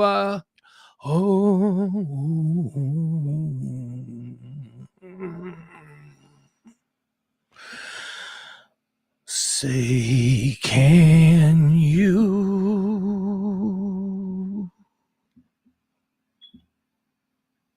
see my little? I mean, we allow people to fuck with the anthem all the time, so let's not hold this poor dude. I don't even know what this is, but this is somebody. Let's watch. Somebody at the Mets game was doing the national anthem, and apparently it didn't go well because TMZ thought enough of it that they would post it. So here we go. Let's watch and see how this goes.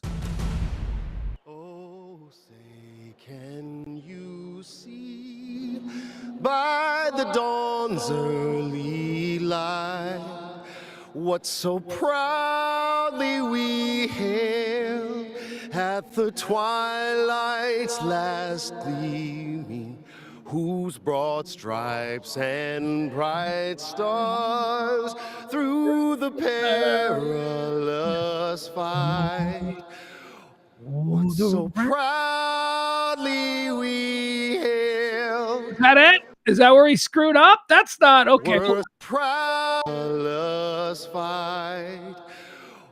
What's It's isn't it Ramparts next? Isn't that where we go? And is that where he fucked up? All right. perilous fight? What so proudly we hailed were so gallantly streaming. He's lucky it's a cappella, because if there was a band playing with him, they'd have been lost. And the rocket's red glare, the bombs bursting in air, gave proof through the night that our flag was still there. Oh, say does that star-spangled banner yet wave o'er the land of the free and the home of the brave?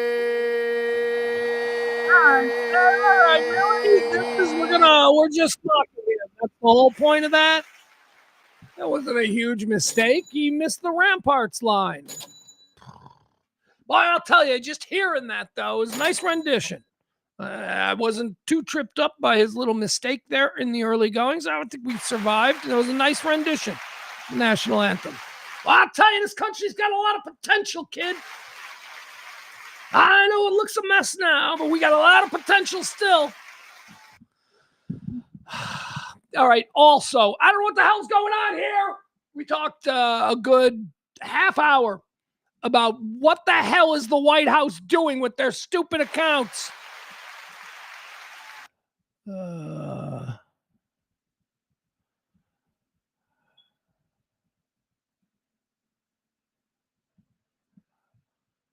Hold on. Hold on a second, man. What? What is going on? We just spent 30 minutes talking about how the White House is just being weird. Guess what? The White House is tweeting weird shit again. Yeah, they are. This one came an hour ago. What is this? This is the White House. Oh, it's just a mistake. What the fuck are you doing? Why are you intentionally trying to pull the trigger on the craziest motherfuckers in this country? Because those are, look, I'm not upset about what you're doing. Like, I'm not freaking out because, oh, he just posted another weird image. No. What I'm upset about is that we've got people who know what they're doing. They know that they are fucking with the weirdos, and you're getting the weirdos even all more stirred up than they are on a normal day. Why? That's what's so depressing. Why do we have children? Why do we have a bunch of fucking Facebook trolls in the fucking White House? What is happening here? So last night we told you about the shoe video, and we saw India Today do a whole breakdown, and they're like, that was a mistake, so we pulled them down. But they didn't pull down the other one. The second video, which is just a bing sound effect with like a distressed American flag for a split second, very subliminal. That one they left up, even though they're saying we took it down. We're like, I'm looking at it now. No, you're not. That's what's going on.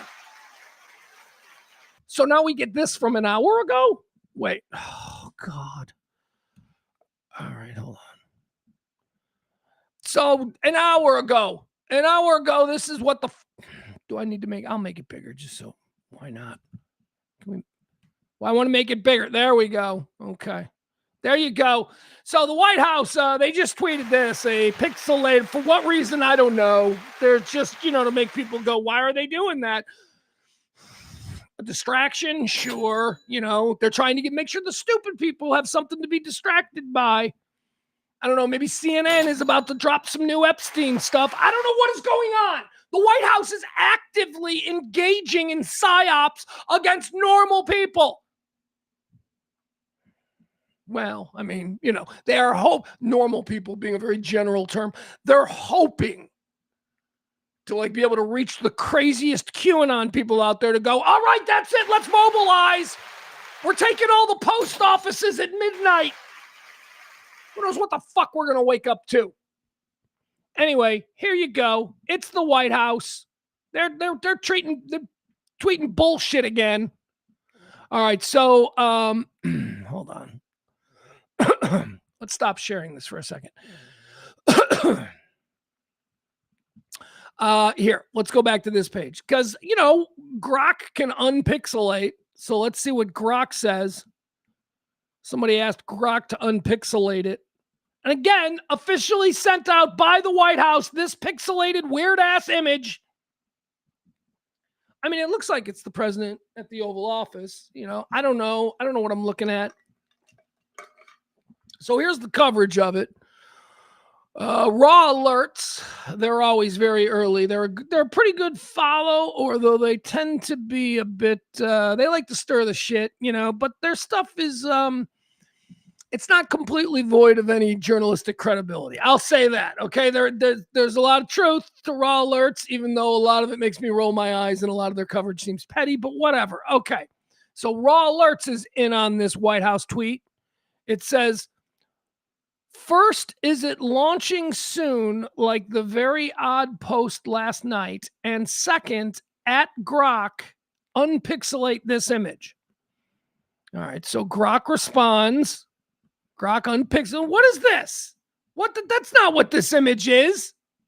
That's not at all that's not what this image is. So what the hell is going on? See, and then Raw Alerts responds to Grok. What the hell is that, man? That is not an unpixelated version of that picture, you dumbass. Oh, God. See, why are we falling? We're not going to fall into let the White House tweet. Whatever weirdness the White House wants to tweet, I'm going to ignore it. I don't know what any of this means. I have no idea. I come from a time where the White House is very prim and proper and, elegant to a degree, but also incredibly serious and not at all actively looking for ways to fuck with the people. Good Lord, man. This is what we're tired of. We're only a year in. This is only a year in. And I was optimistic. You people got to give me credit. I was optimistic. I said, we are not going to be critical. This is what the people want. Maybe not what I voted for, but this is what the people want. We're going to give them a chance. And guess what? Fuck us. That was wrong. Fool me 5 times. This is nonsense. These people are out of their freaking minds, man. Oh, and also wanted to mention this because I think this is really funny. Stop sharing. Hold on. Yeah, I want to close out some of these. So, the negotiations, there have been negotiations going on with Iran, not directly between the United States and Iran, but through intermediaries. And we learned that it was the Pakistani delegation who was basically running point on all of these negotiations. So how have these negotiations worked to this point? Here's a breakdown. A guy by the name of Steve Witkoff and Jared Kushner would sit down with the Pakistani delegation and say, this is what we want. And they issued a 15-point plan. 15-point ceasefire plan.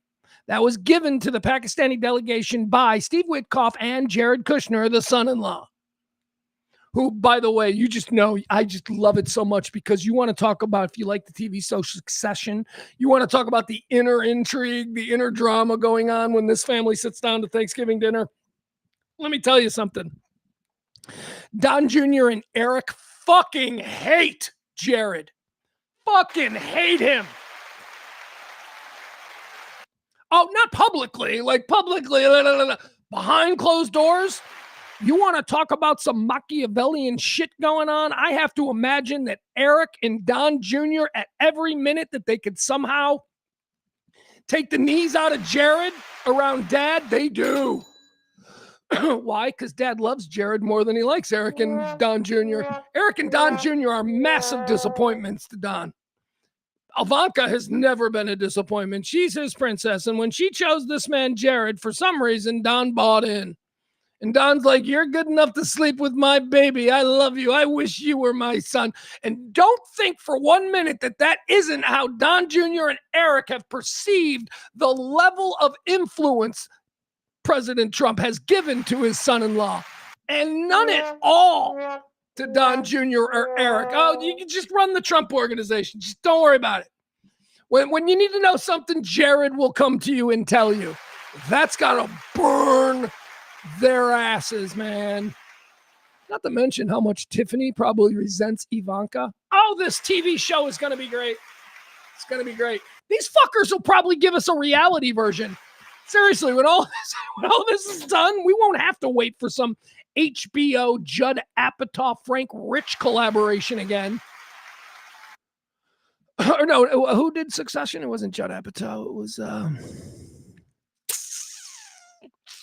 was Will Ferrell's old writing partner, Adam McKay.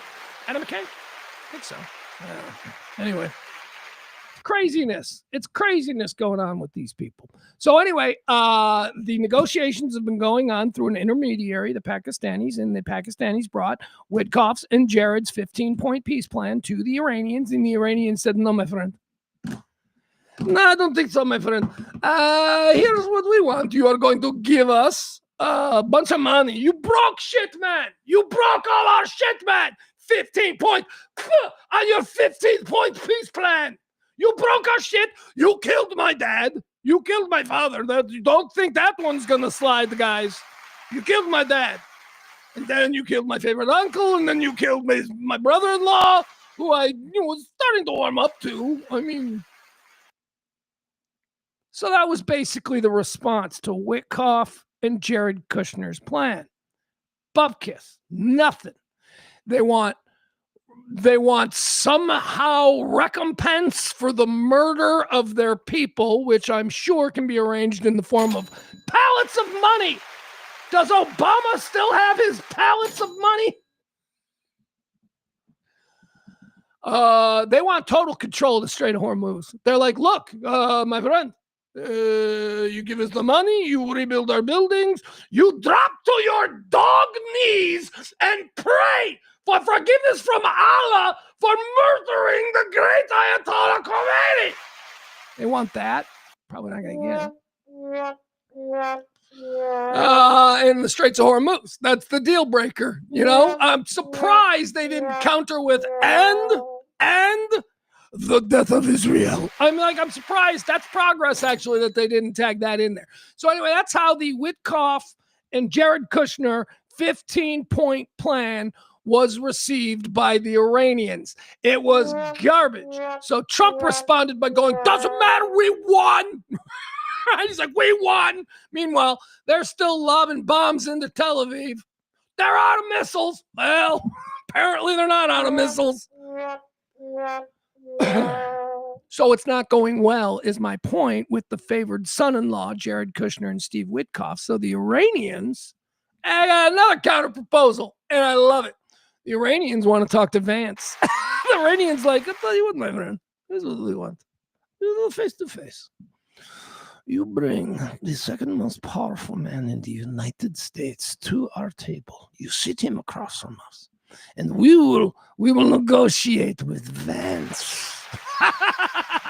Yeah, that's what they want. They want face-to-face to go. Remember, we have wiped out like 3 levels of their executive management, and they're like, send us one of yours. It'll be fine. No one can go wrong. What, is this plane going to blow up over the Atlantic? That could never happen. Bring us Vance. Let us know where he is. Tell us his travel arrangements. We'll find out where he's staying. It'll be good. We like Vance. Vance back. Do you remember when he hated Trump? He was like, no war with Iran. We can work with Vance. That's the argument that they're making. They want to work with Vance. They want to work with Vance. And of course, any smart person would be like, we're not fucking sending our vice president. We're not sending our vice president there. Are you fucking nuts? We are literally in a war with these people. We would never have sent, I don't know who was Truman. We would never have sent Roosevelt's vice president Truman to go sit down with Nazis. And you don't do that when you're at war, okay? You sit down after one team has said uncle, and then you have Malta or whatever. But we're in the middle of this thing. And they're like, send us Vance. Now, here's the incredible part. The White House is actively considering sending J.D. Vance. It's not a bad idea. Vance is like, what the fuck? Like, yeah, this might be good for you. You know, 2028 will send you over there. First of all, it won't be good for him because this isn't going to. J.D. Vance isn't going to be able to work out a peace deal with them. They don't want a peace deal.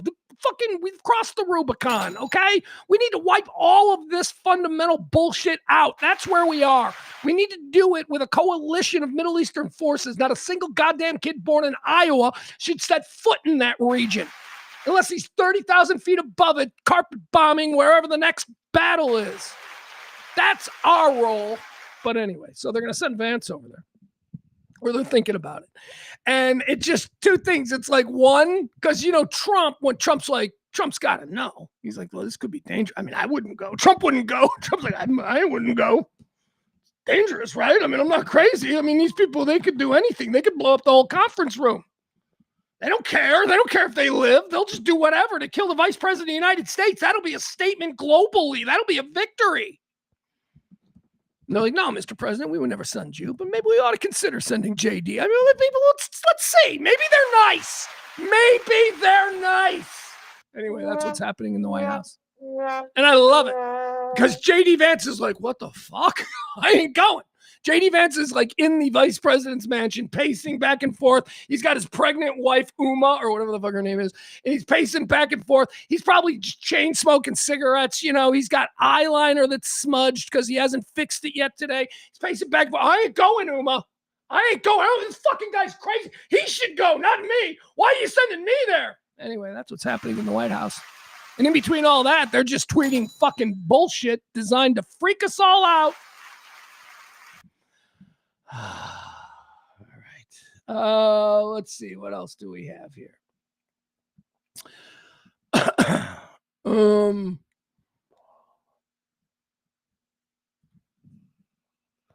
Barney says, let's cast this bitch. I nominate Michael Cera as Jared Kushner. All right, if we're gonna cast, let's think about this. I don't mind that. No, my Jared Kushner. See, the problem is that don't really know enough modern young actor. Well, actually, they don't have to be young, right? Because how old is Jared Kushner? Mid-40s, so it could be a guy in his mid-40s. I see Paul Bettany. Is it Paul Bettany? He could do that.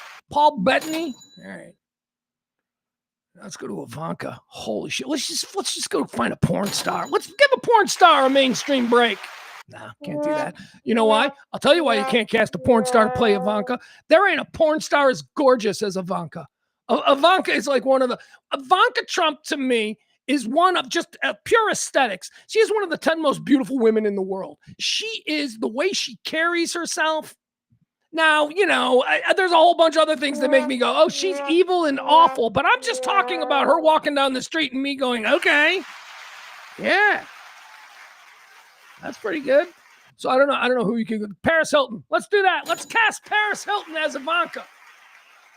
She acts, right? Probably can. She's opposite Paul Bettany. Paul Bettany's going to do all the heavy lifting. He's a good actor. All right. Who else do we cast? Who plays Don Jr. in the movie?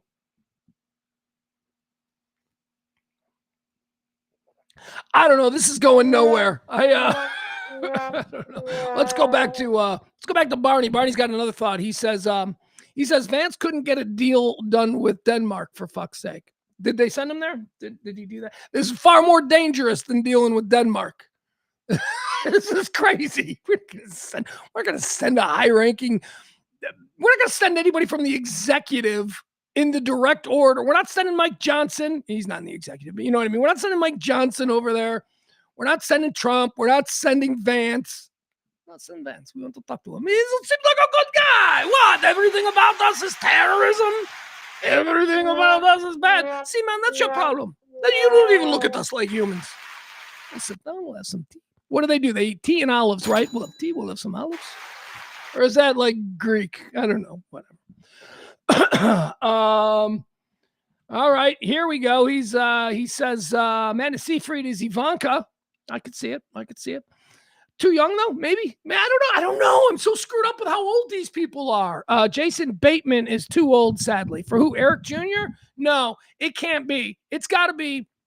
When you're thinking about casting Eric or Don Jr., Eric Jr. I said, when you're thinking of casting Don Jr. or Eric, you got to cast this the way John Hughes would cast one of the asshole characters in one of his movies. So we got to look for somebody who can play an asshole. We got to find a guy who can play a handsome asshole to play Don Jr. Someone in his 40s. I don't know, man. I don't know. I don't want to get bogged down in this. This is something we need to think about. Barney says Vance had point on Greenland for about a week and got nowhere. And then we all just moved on. They all went, Trump's like, I'm going to take Greenland. And they're like, no, you're not. And he's like, why can't I? And they're like, well, because, there are reasons, sir, why you can't. Okay. Hey, Cuba, right? And they just like moved on. Okay. Whatever. This is madness. All right, let's get into it. Let's talk about some other fun things that are happening in the world today. The Bill Maher story is interesting to me because last week it was announced that Bill Maher would receive the Kennedy Center Prize for Comedy. He would be honored at the final Kennedy Center event before the Kennedy Center boards up. Probably for the next 2 years. Apparently, the Kennedy Center is going to go through some major renovations, so they won't be having any kind of events there. What timing, right? Because there were no celebrities that were going to show up for anything at, a Trump Kennedy. Because remember, they put Trump's name on it. So they decided, yeah, we're going to close for 2 years. Yeah, you may as well.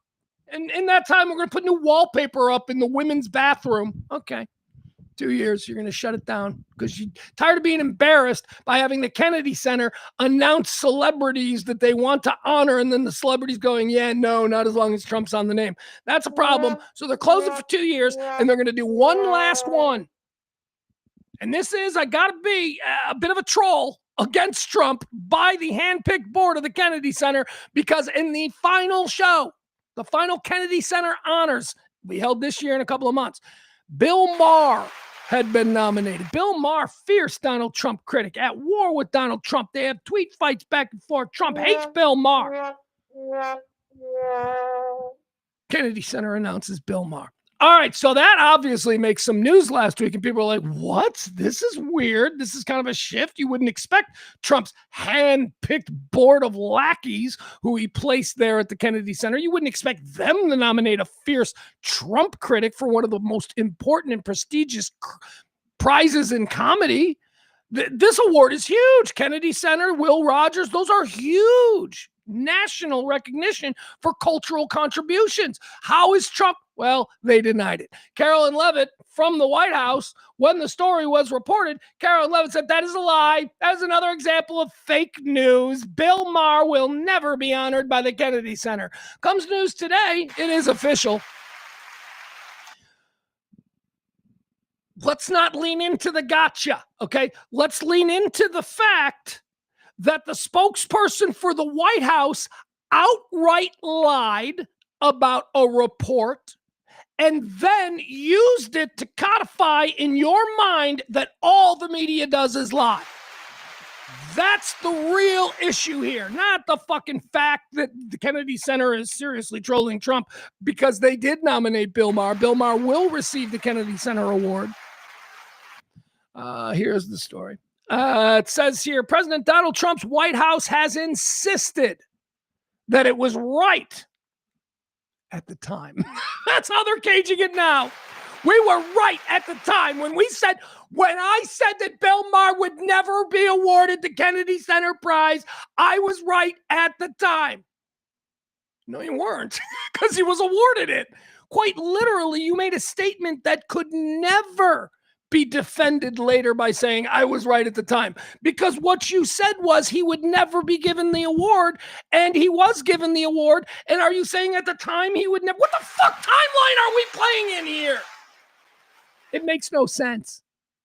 But nothing about these people make any sense. Here's what happened. Because they aren't human beings, Carolyn Levitt got blindsided by a story that she wasn't familiar with. So instead of saying that, I'm not up on that, I'll have to find out about that. Instead of saying that, she used it as another fucking hack example of her.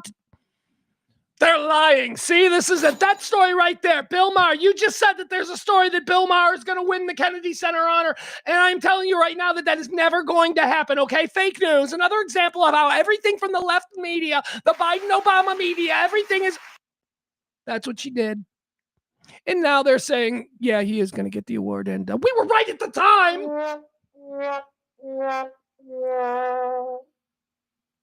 I'm not wrong to be upset by this. I'm not wrong to be upset by the one after another example of how they have no respect for us at all. It says here, while the White House repeatedly denied the reports last week that Maher, a prominent critic of Trump, would be receiving the Mark Twain Prize for American Humor at the Kennedy Center this year, the news was confirmed in another report Thursday morning, this morning. Reacting to the news in a statement, a White House official insisted this was false news at the time of the Atlantic's reporting. But the situation changed after further conversations took place between Trump and Kennedy Center event organizers over the past week. So do you get what they're saying? The Atlantic did some real journalism and got a hold of the list of Kennedy Center nominees.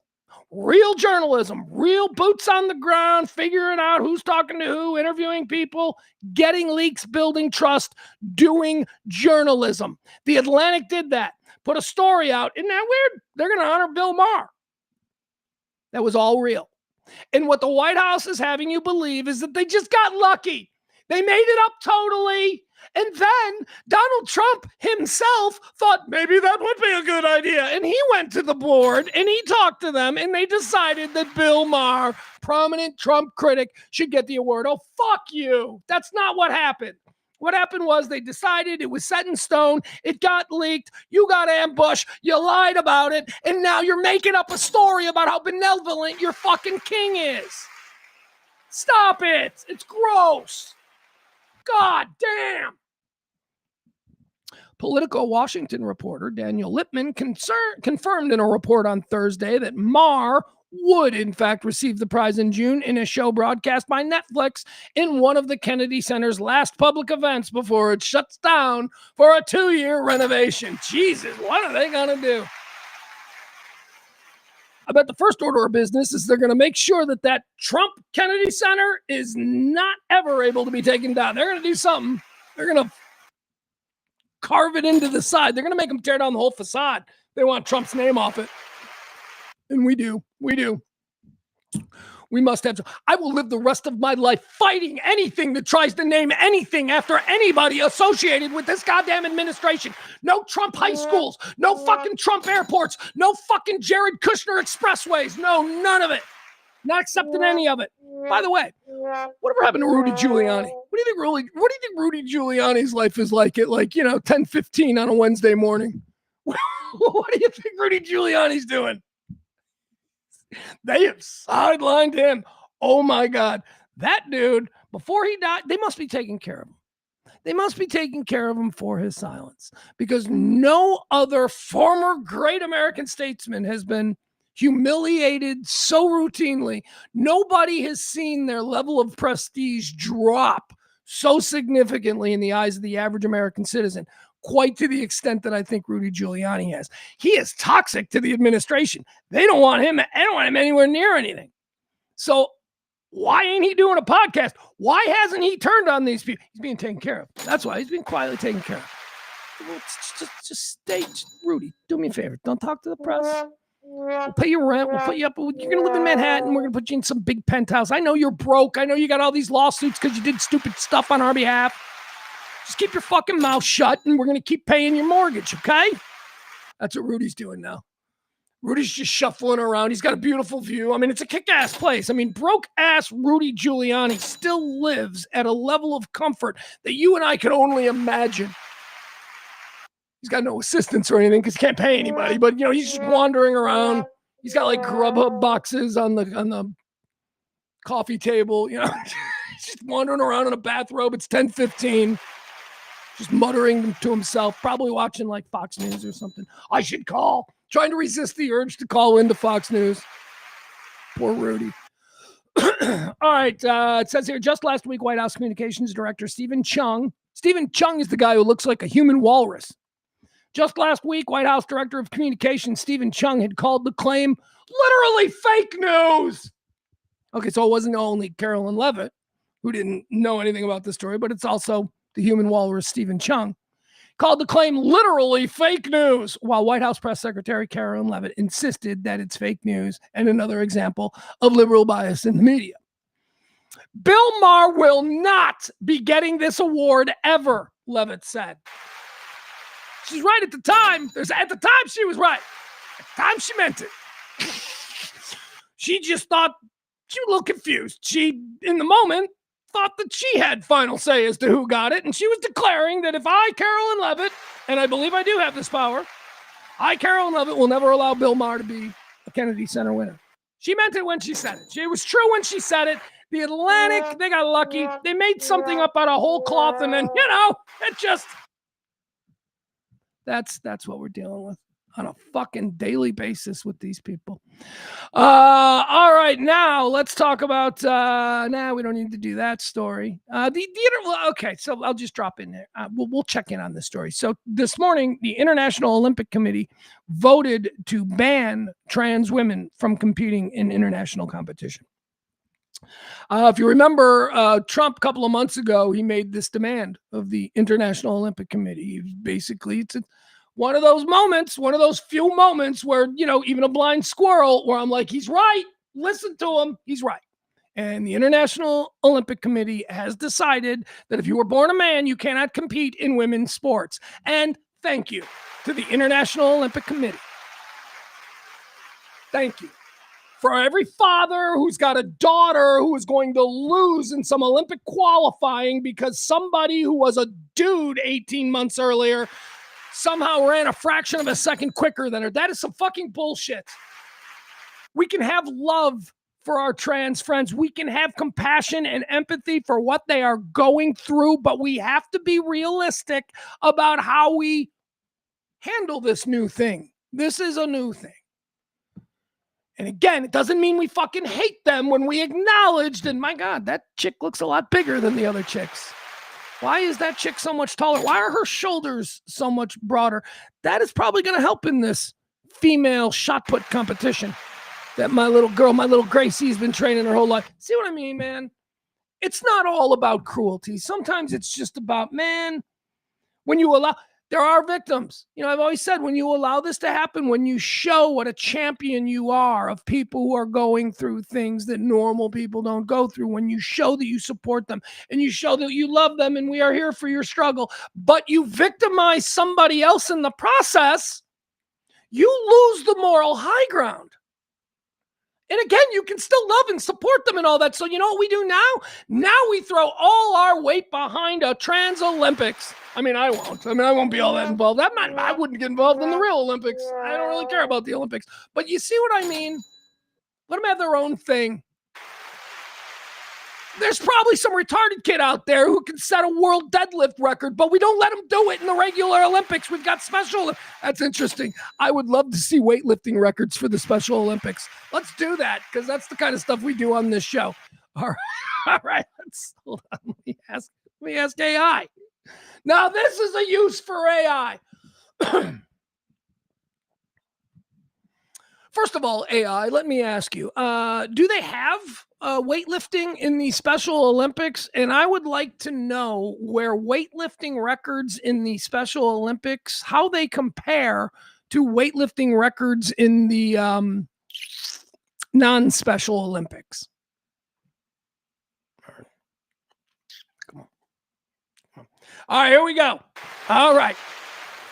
Says here, okay, Special Olympic weightlifting records. Because again, I think that this is something. You've never thought about this before. Admit it. You never thought about this before. You never thought, all right, Special Olympics, I get it. Maybe not runners because there's maybe a gait in their step or something, right? But weightlifting, just like picking up, I mean, you would think that there might be some really good Special Olympic weightlifters. All right. So the answer to my question is yes, the Special Olympics feature a fitting lifting. Yes, the Special Olympics features a lifting sport, but it is officially called powerlifting rather than weightlifting. Yeah, and it should be. Should be. We all know about that blank strength. We've all heard about blank strength, okay? That's what I'm getting at. While both sports involve lifting a barbell, they use different movements and are governed by different rules. In the Special Olympics, athletes compete in the squat, bench press, and deadlift. All right. Comparison of records. Let's see. It says it's difficult to compare Special Olympic records directly to non-Special Olympic records because the sports themselves are different. No, they're not. They are doing this to protect non-special weightlifters so that they don't have to walk around going, we're the only athletes in the Olympics who could probably get beaten by athletes in the Special Olympics. That's why this is all a conspiracy. I'm having fun. I don't know if this is too much, but I'm having fun. I know wasn't planning on doing this, but I am definitely interested right now in Special Olympic weightlifting records. All right, let's see here. It's different. It's difficult because it's two different weightlifting sports, from powerlifting to weightlifting. Oh, shut up. Are you both doing a bench press? How is it different? The amount of weight you are moving with the human body is not different. All right, different lifts. The Olympics, non-special, use weightlifting. The snatch and the clean and jerk, which are high-speed explosive movements where the bar is lifted overhead. The Special Olympics use powerlifting, which focuses on raw strength through a shorter range of motions. There are no official world records. The Special Olympics officially states that they do not maintain world records. In this case, they should. What? What? Guys, we have uncovered something here. There is a conspiracy to stop the rest of us from seeing some real elite level powerlifting.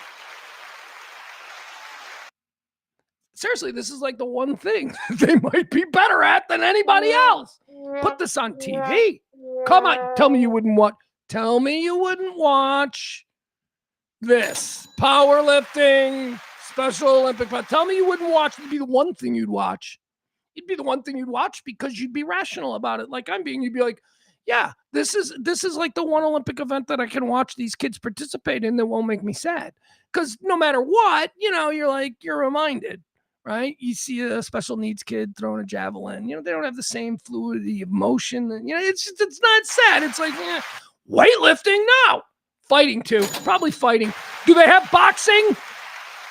We can't do boxing. Okay, not even I'm going to draw the line here. All right, we can't do boxing in the Special Olympics for obvious reasons. I get that. But weightlifting, that we could do. We could do weightlifting.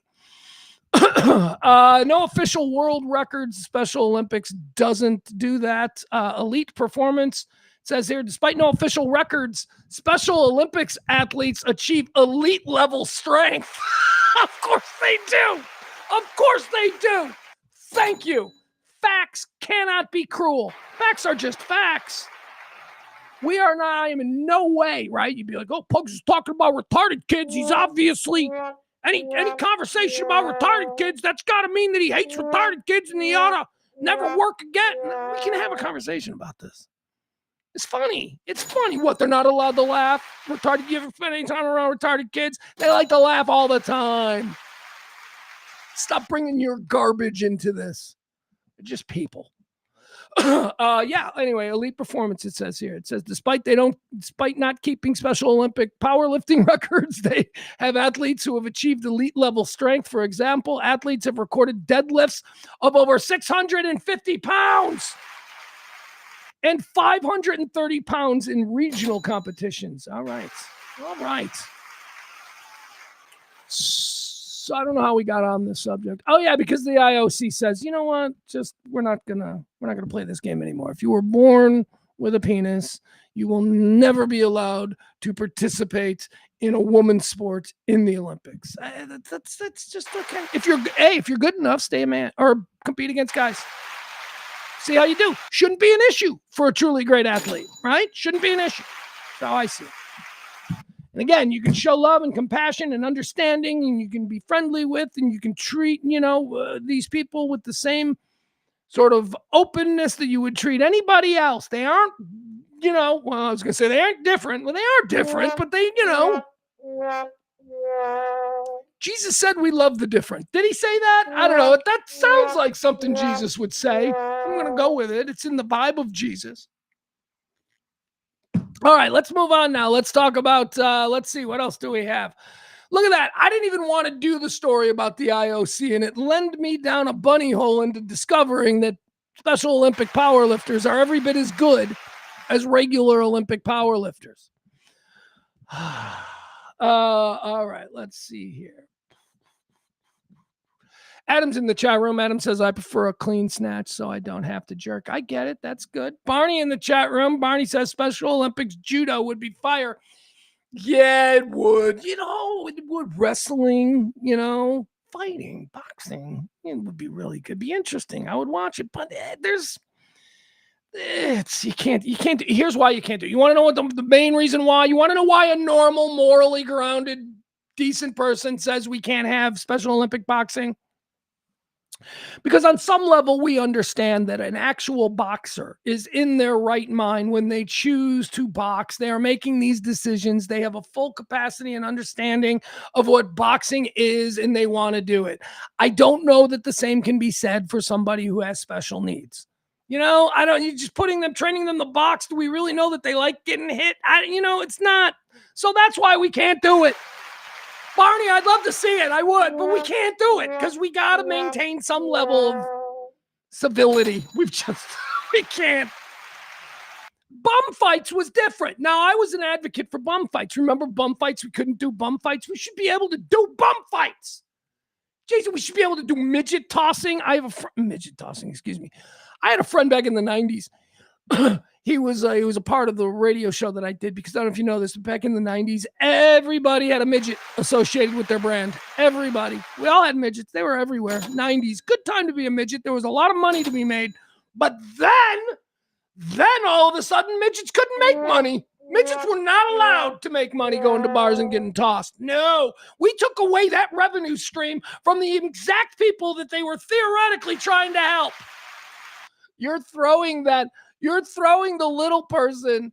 You're exploiting him. That little person is paying rent. That little person is fighting with another little person to be the little person that gets thrown at this bar.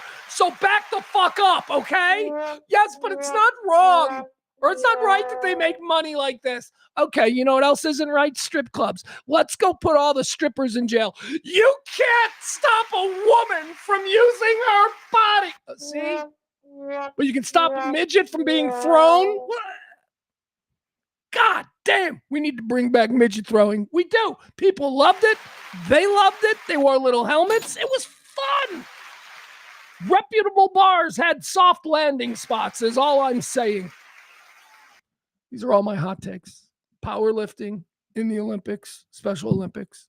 And let's bring back midget tossing, okay? All right? It's an entire industry, these people made money.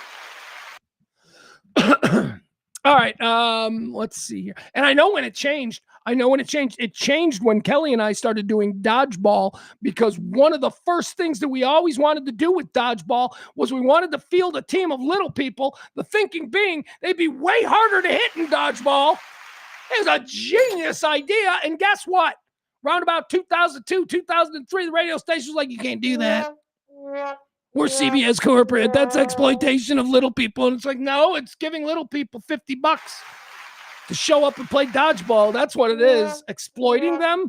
Well, they're only there because they're funny and you like to make fun of them. Don't get in my head. They're there because they're small and hard to hit, and this is dodgeball. The hell are you projecting onto me? Your own biases? Get the fuck out of here. So we couldn't do midgets as a dodgeball team. Although Kelly suggested children, and they were totally okay with it. They were like, well, maybe. I mean, would it be children of people who work at the station? And yeah, so children were on the board, but exploiting actual midgets in the DFW area and giving them a little cash in their pocket for a fun night out, no, that's exploiting them. Look, the best intended of the left, they got so much wrong.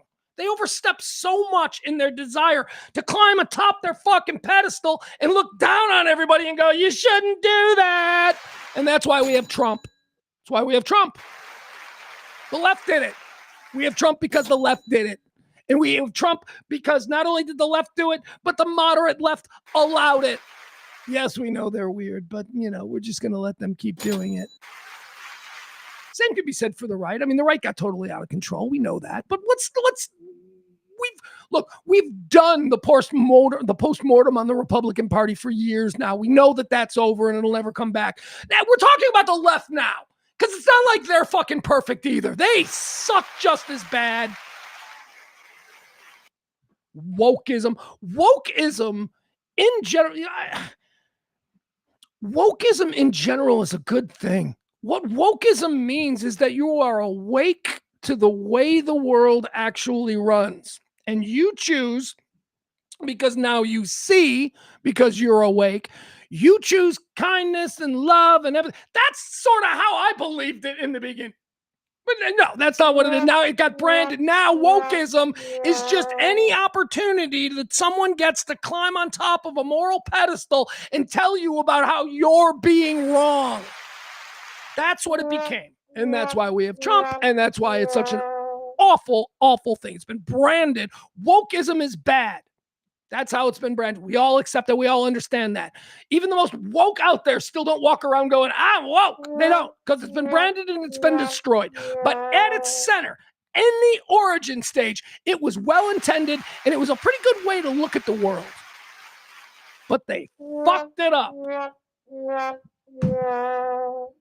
I need to tell someone they're doing something wrong, because then in this dynamic, I'm the one that's right.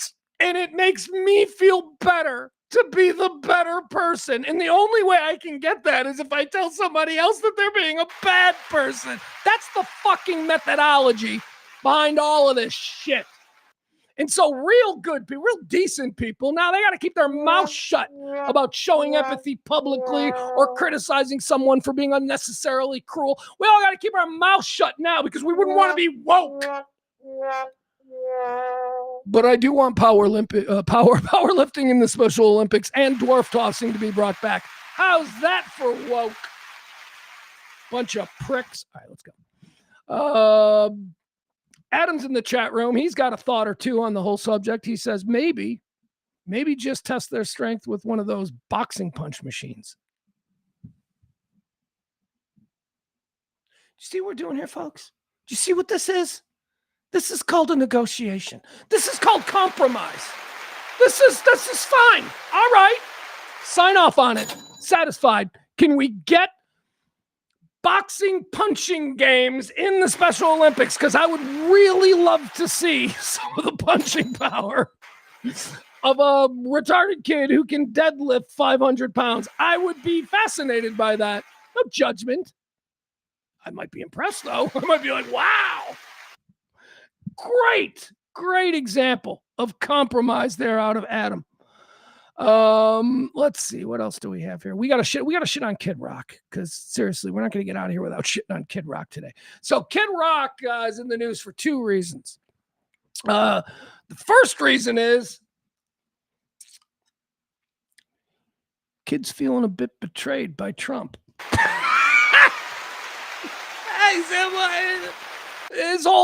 His whole sucking up to Trump and pushing the Ticketmaster thing, and yeah, we'll get to that.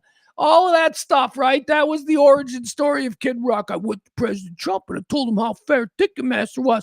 And Trump's up there with him going, yeah, Ticketmaster, my new friend Kid Rock, we're going to take down Ticketmaster. Yeah, well, Trump's administration settled with Ticketmaster, completely fucked over the artists. And Kid Rock is not happy. Kid Rock's like, wait, what? What? Can you get it? I'm going to call Donald. Why is it going straight to voicemail? Why is he not taking my calls now? Kid Rock has vocally broken with the Trump administration, and he criticizes the Justice Department's settlement with Live Nation. All right, let's see what this story is all about. Kid Rock breaks with Trump administration and criticizes the Trump Justice Department over settlement with Live Nation. Says here, earlier this month, the Department of Justice abruptly reached a settlement with Live Nation in landmark lawsuits filed by the government against the music industry giant that sought to break up their merger with Ticketmaster, among other things. All right, so here's what was happening. So Live Nation is as big as it gets. Ticketmaster is pretty much the only place you can get concert tickets of any, note. So Live Nation and Ticketmaster, Live Nation stages events and Ticketmaster sells tickets to those events. So they wanted to merge and become one big giant entity, right? This is why we get $500 ticket prices. This is why we get all the bullshit that comes along with getting tickets, wait lines and queues and all this nonsense that we have now. So Kid Rock, he joined with a whole bunch of other musicians who were like, look, we got to stop this merger. We have to have independent practices here. We can't have the ticket sellers, the same people who are putting on the show. There's got to be some distance there. Otherwise, the artists and the performers, and most importantly, you, the great unwashed, are going to be screwed. That is what Kid Rock was trying to get President Trump to see. And President Trump, apparently not involved at all in this, doesn't give a fuck. He just likes the photo ops with Kid Rock because he thinks he's funny with his Uncle Sam suits and all that stuff. Trump completely sold out Kid Rock, or at least his administration did, because the Justice Department decided that they were going to settle this. They don't really need to break up the merger. They're going to be okay with it. Let big business do whatever they're going to do, and fuck Kid Rock, the fans, and anybody else who was in this lawsuit. Now, that's what the Trump administration did with this lawsuit. Now, remember, it was the government, federal government of the United States, that brought this suit against Ticketmaster. It's the federal government, Justice Department, that brought this against Ticketmaster. We, the people, the government, was against the merger that Trump then sent the Justice Department into. And by the way, I don't mean to say Trump did it. Trump didn't know this is going on, but Trump's people decided that this lawsuit has gone on long enough. They're going to pull their problem with it, and they're going to settle with Live Nation and Ticketmaster. Kid Rock can't believe that the Trump administration has sold him out this way. Oh, fun fact, the administration that sued Ticketmaster, the administration that had Kid Rock's back, was the Biden administration. This was an act of the Biden administration against Ticketmaster and Live Nation on behalf of the people who were getting screwed with these things. That was Biden. And remember, Trump hated, or Kid Rock hated Biden. Trump's going to make... What does Trump do? Trump settled. Trump was like, yeah, this isn't important to me. So Kid Rock's a little upset about this. Earlier this month, the Justice Department abruptly reached a settlement with Live Nation in a landmark lawsuit filed by the federal government against the music industry giant that sought to break up the merger with Ticketmaster. It says here the lawsuit was filed by the Biden administration on behalf of fans and artists in 2024. And at the time, Attorney General Merrick Garland laid out the case for breaking up Live Nation and Ticketmaster. Yeah. Sorry, kid. It was them evil gay liberals who had your back here. And it's your buddy Trump who completely fucking sold you down the river. Oh, no. Oh, well. Remember, Big Orange Pumpkin prizes loyalty over all else. One-way loyalty. You to him, not him to you. Never. Bunch of hillbillies throughout the South are learning that now. Seeing their gas prices. They ain't got no loyalty to you. Dummies. The lawsuit was filed by the Biden administration back in 2024. Hold on.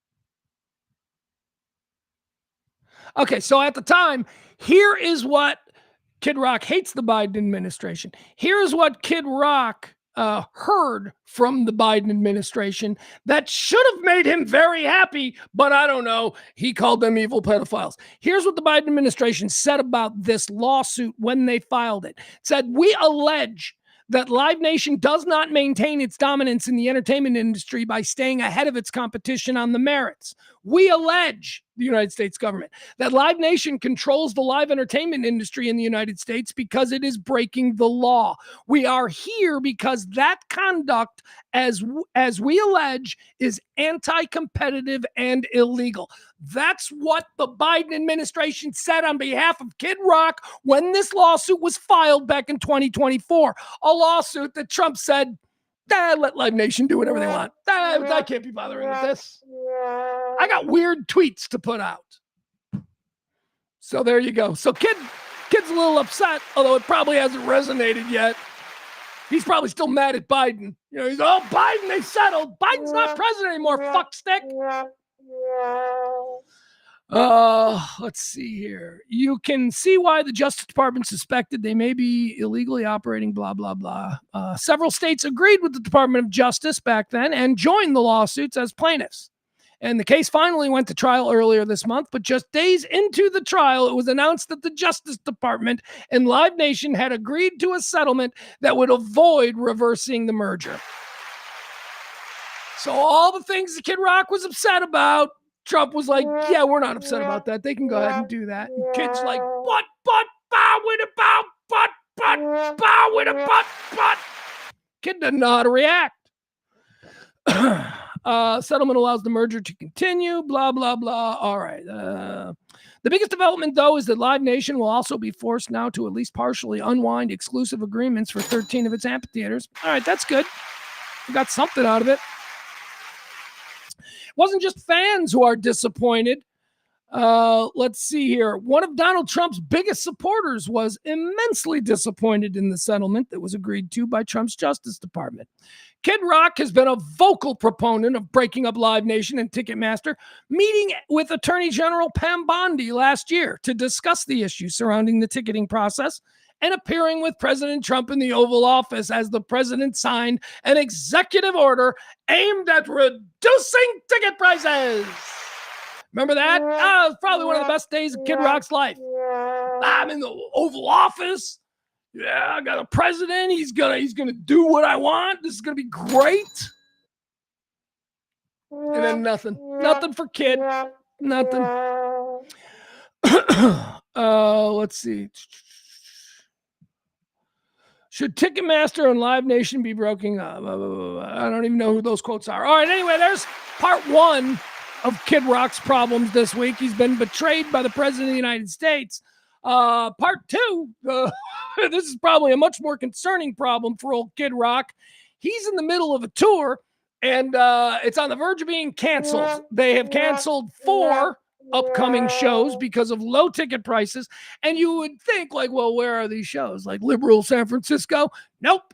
Alabama, South Carolina, and Florida have all stopped promoting a Kid Rock show because there were no tickets being sold. All you people who argued online that Kid Rock is, he's great, you won't even fucking go see him now that there's not an election and the president ain't showing up. Nobody gives a shit.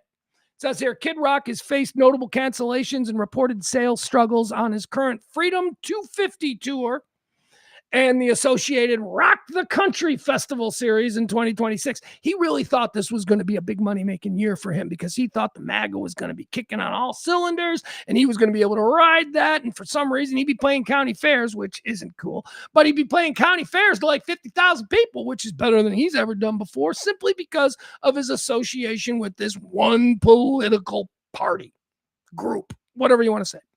It didn't work out that way. This guy had 2 different tours going. He had his own 250 tour. What is this? The Freedom 250 tour. That was his own tour. But then also, because festival season is how these hack mid-tier celebrities make their money, he was booking a second tour of festivals, which would play like, Grape Fest or, wherever.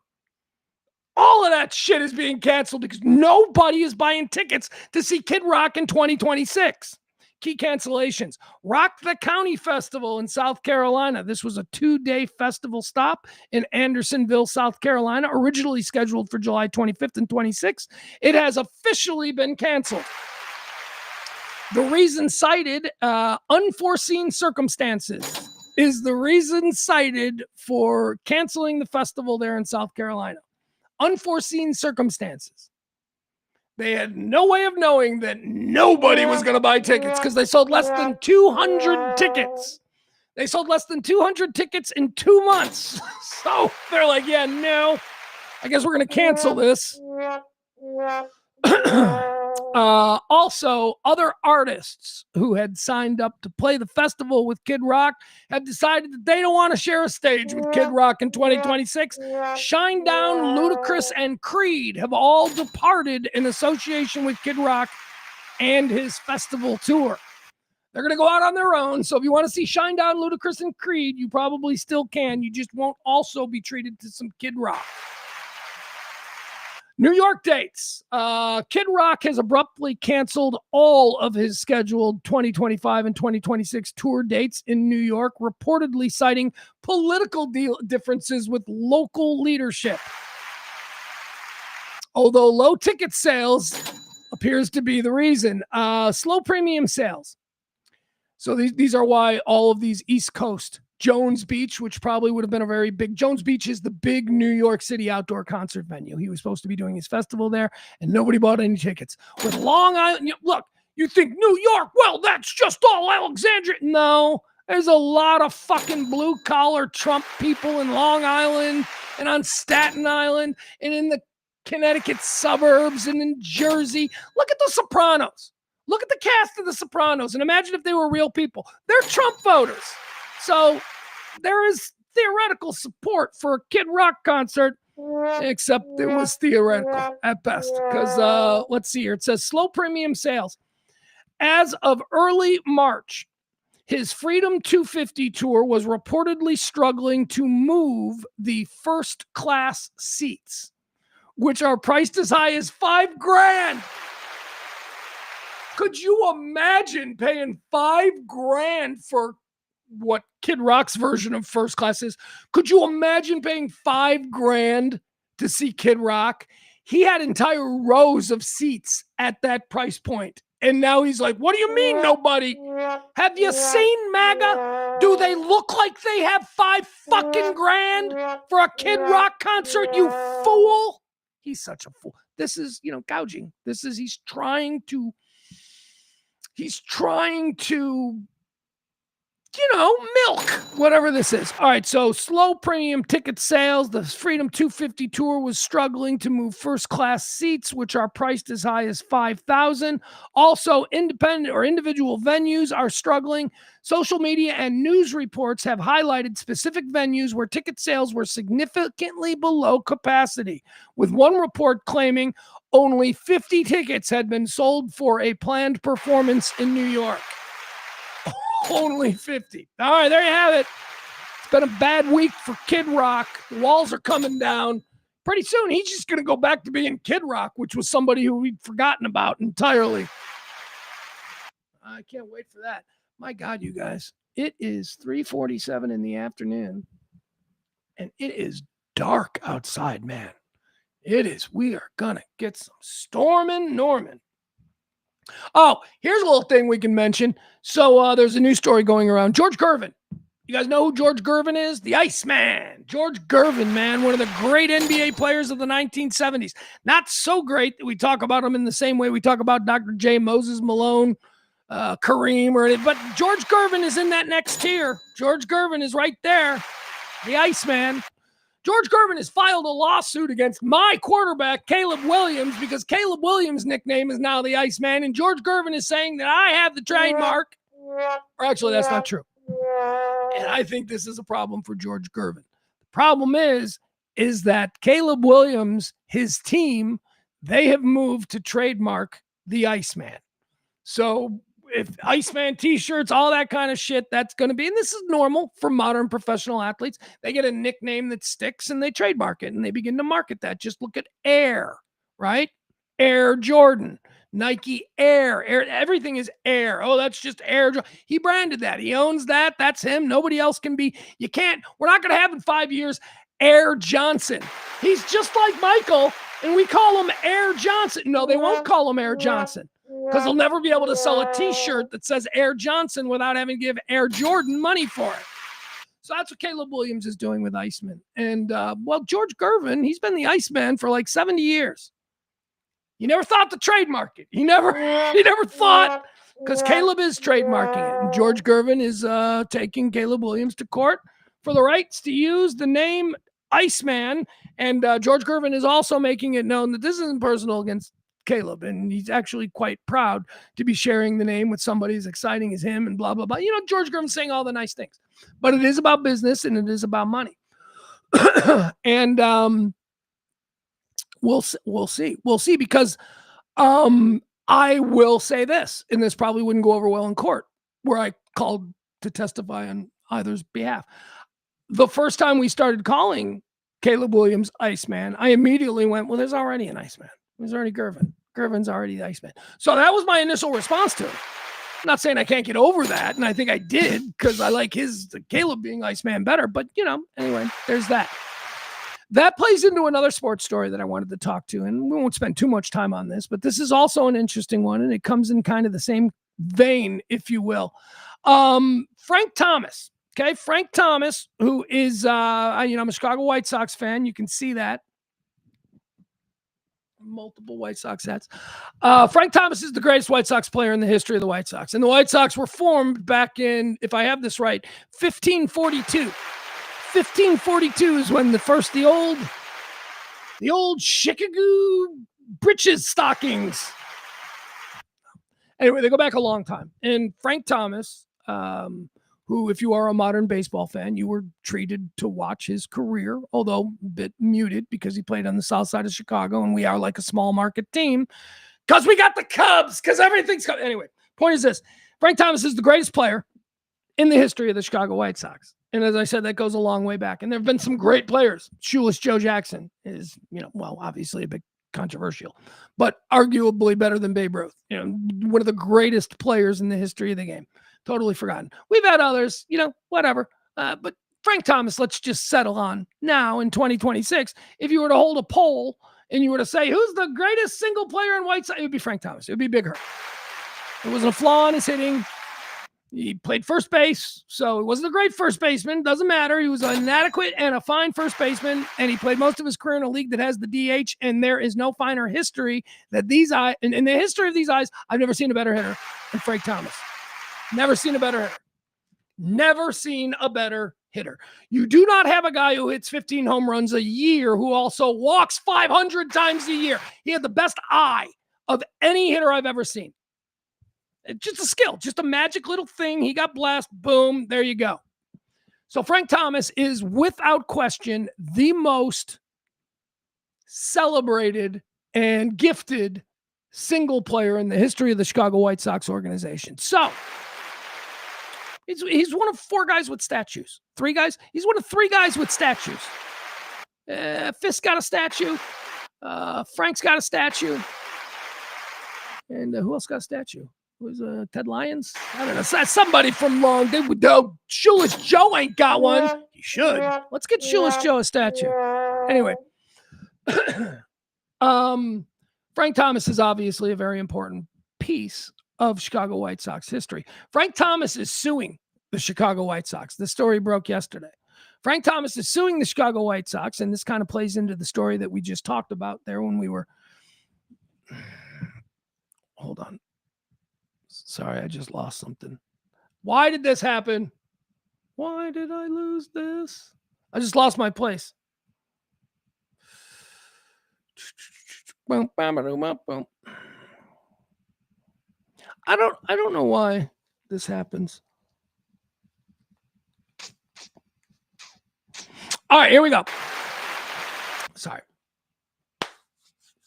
So Frank Thomas is suing the Chicago White Sox because he is no longer a member of the Chicago White Sox. Again, the most significant player in White Sox history. No longer under contract to him. They don't pay him a dime for anything.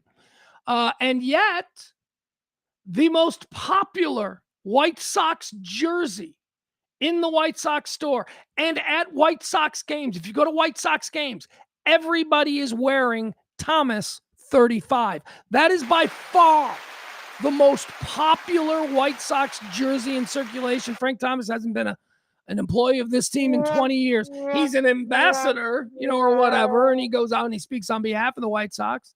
But Frank does Major League Network, and Frank does more national stuff now. So, he lives here, but he's not associated with the White Sox the way a guy like Ozzie Guillen is. So Frank is suing the White Sox, and it brings up an incredibly interesting question about jersey sales, branding, and likenesses. Now, my question is this.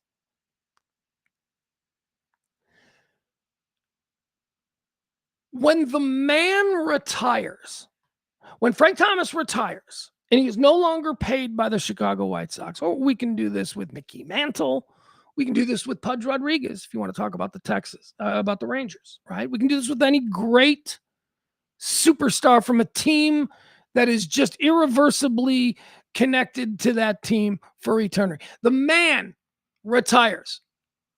The legend goes on. The mythology goes on. Does the team own the legend?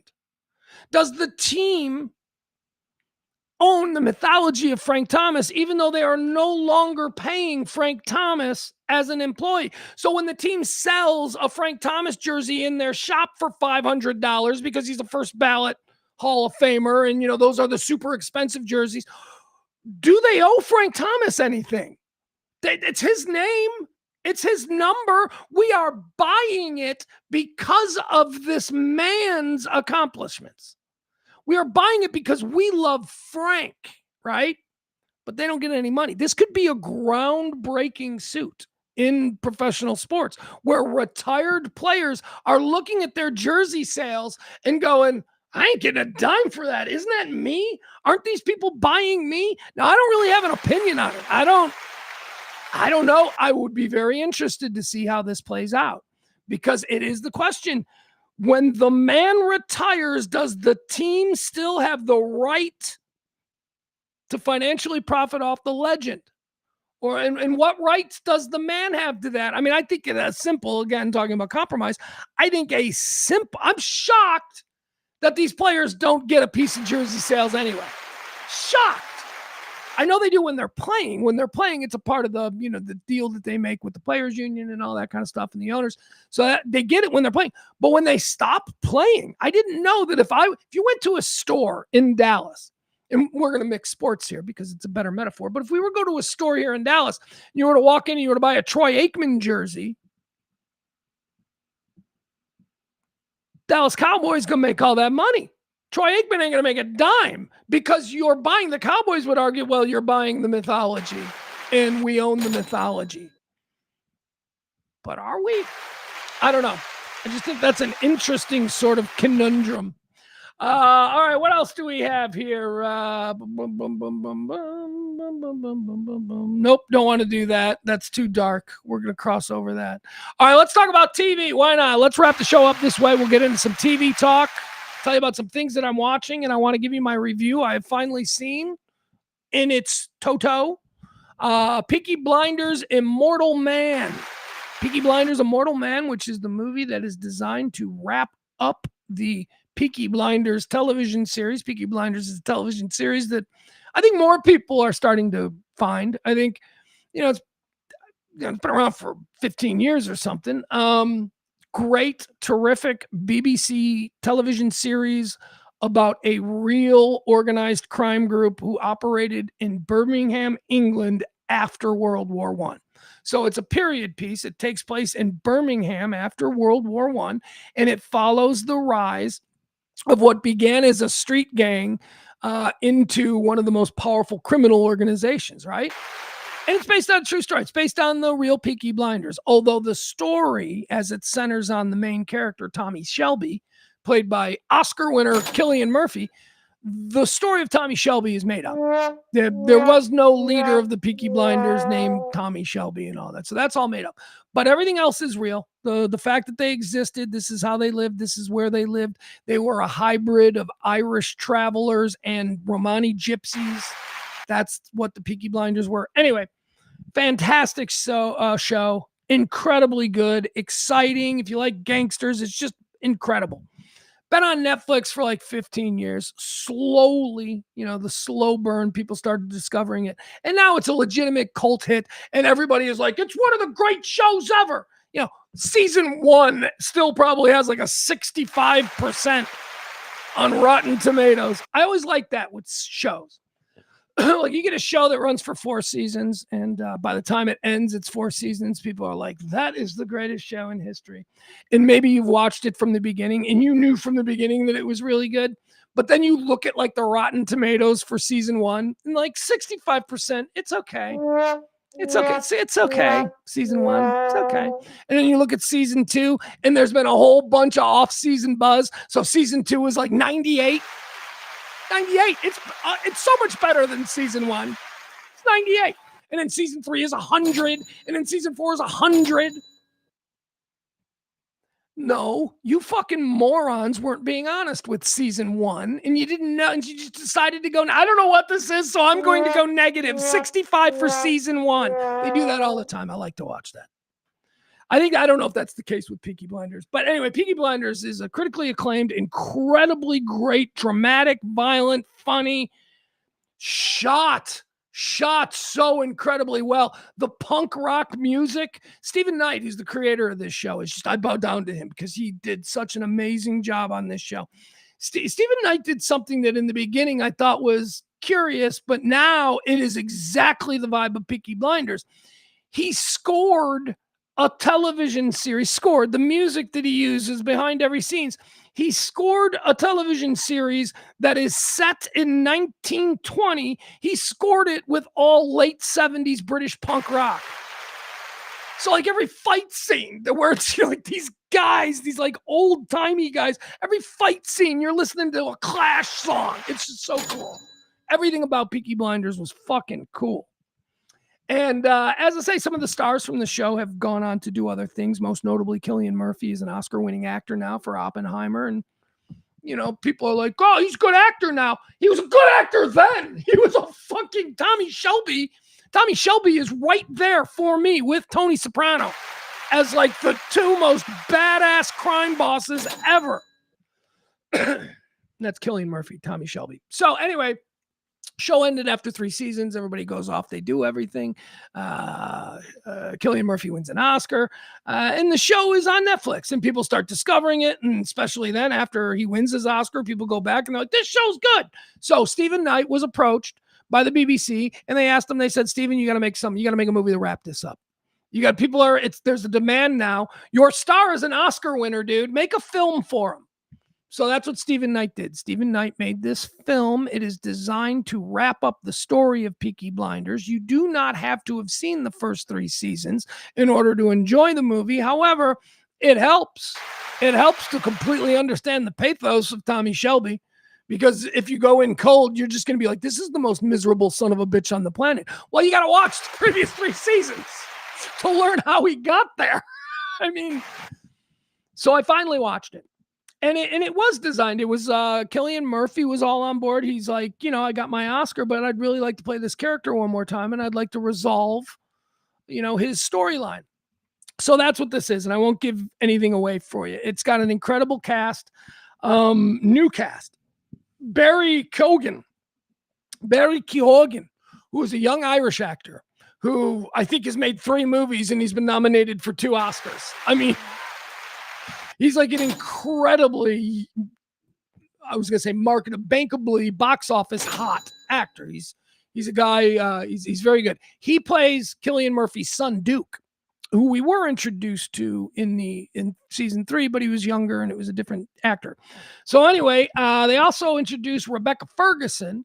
She's got a big role in this one. She plays a gypsy princess who gets involved in Duke's life. She's not just a gypsy princess. She is the identical twin of Duke's dead mother. So there's that storyline. Anyway, Peaky Blinders Immortal Man is really good. Tim Roth is really good. Really interesting. If you're a fan of the show, then it will wrap it up perfectly for you. I really enjoyed it. I will watch it again because now I'm rewatching the whole series. But I will say this in closing. This was deliberately set up. This movie, Immortal Man, is designed to close the book on the Tommy Shelby era of the Peaky Blinders and open the book on the Duke Shelby era. And I learned earlier today, this morning, when I was putting this whole thing together, that there is absolutely a new series in development right now by Stephen Knight, starring Barry Keoghan as Duke Shelby, and bringing back Rebecca Ferguson as his, dead mom's twin sister, who's also a mystical gypsy princess. So that's awesome. And when I'm watching Immortal Man last night, there was one of the great things about the TV series Peaky Blinders was the relationship between Tommy Shelby, Cillian Murphy, and Aunt Polly. Aunt Polly was Helen McCrory played Aunt Polly. Helen McCrory died. Helen McCrory died of cancer in real life just before the end of season 4. So we lost Aunt Polly, who was like a major character in the show. And the dynamic between Tommy Shelby and his aunt controlled him. His Aunt Polly was a fucking viper, but one of the coolest characters. So cool. So that relationship was lost when Aunt Polly died. And they killed her off in the series as well. But this new series, they went out of their way to introduce Rebecca Ferguson as the twin sister of Duke's dead mother. They went out of their way to sort of establish the exact same relationship that early Peaky Blinders had with Tommy Shelby and Aunt Polly. They're doing it again with Duke Shelby and the identical twin of his dead mother, who was also it. So I can see where this new series, and I'm all for it. I'm like, let's go.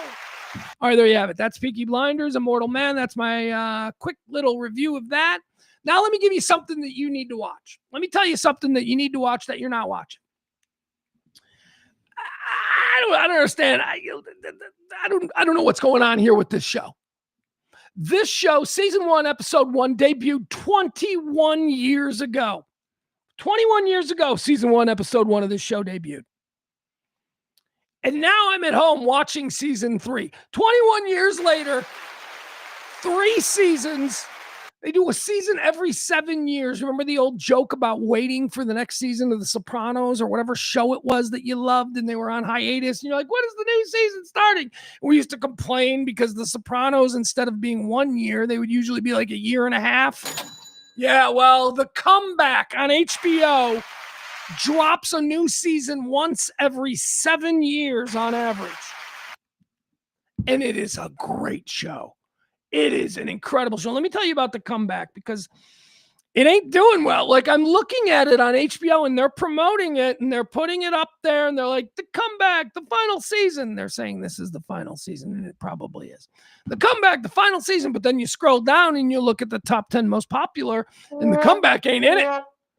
So people still ain't watching it. So what on earth would be the reason for HBO to be this committed to a show that they would produce a new season every 7 years? Well, it's because HBO knows it's a fucking great show.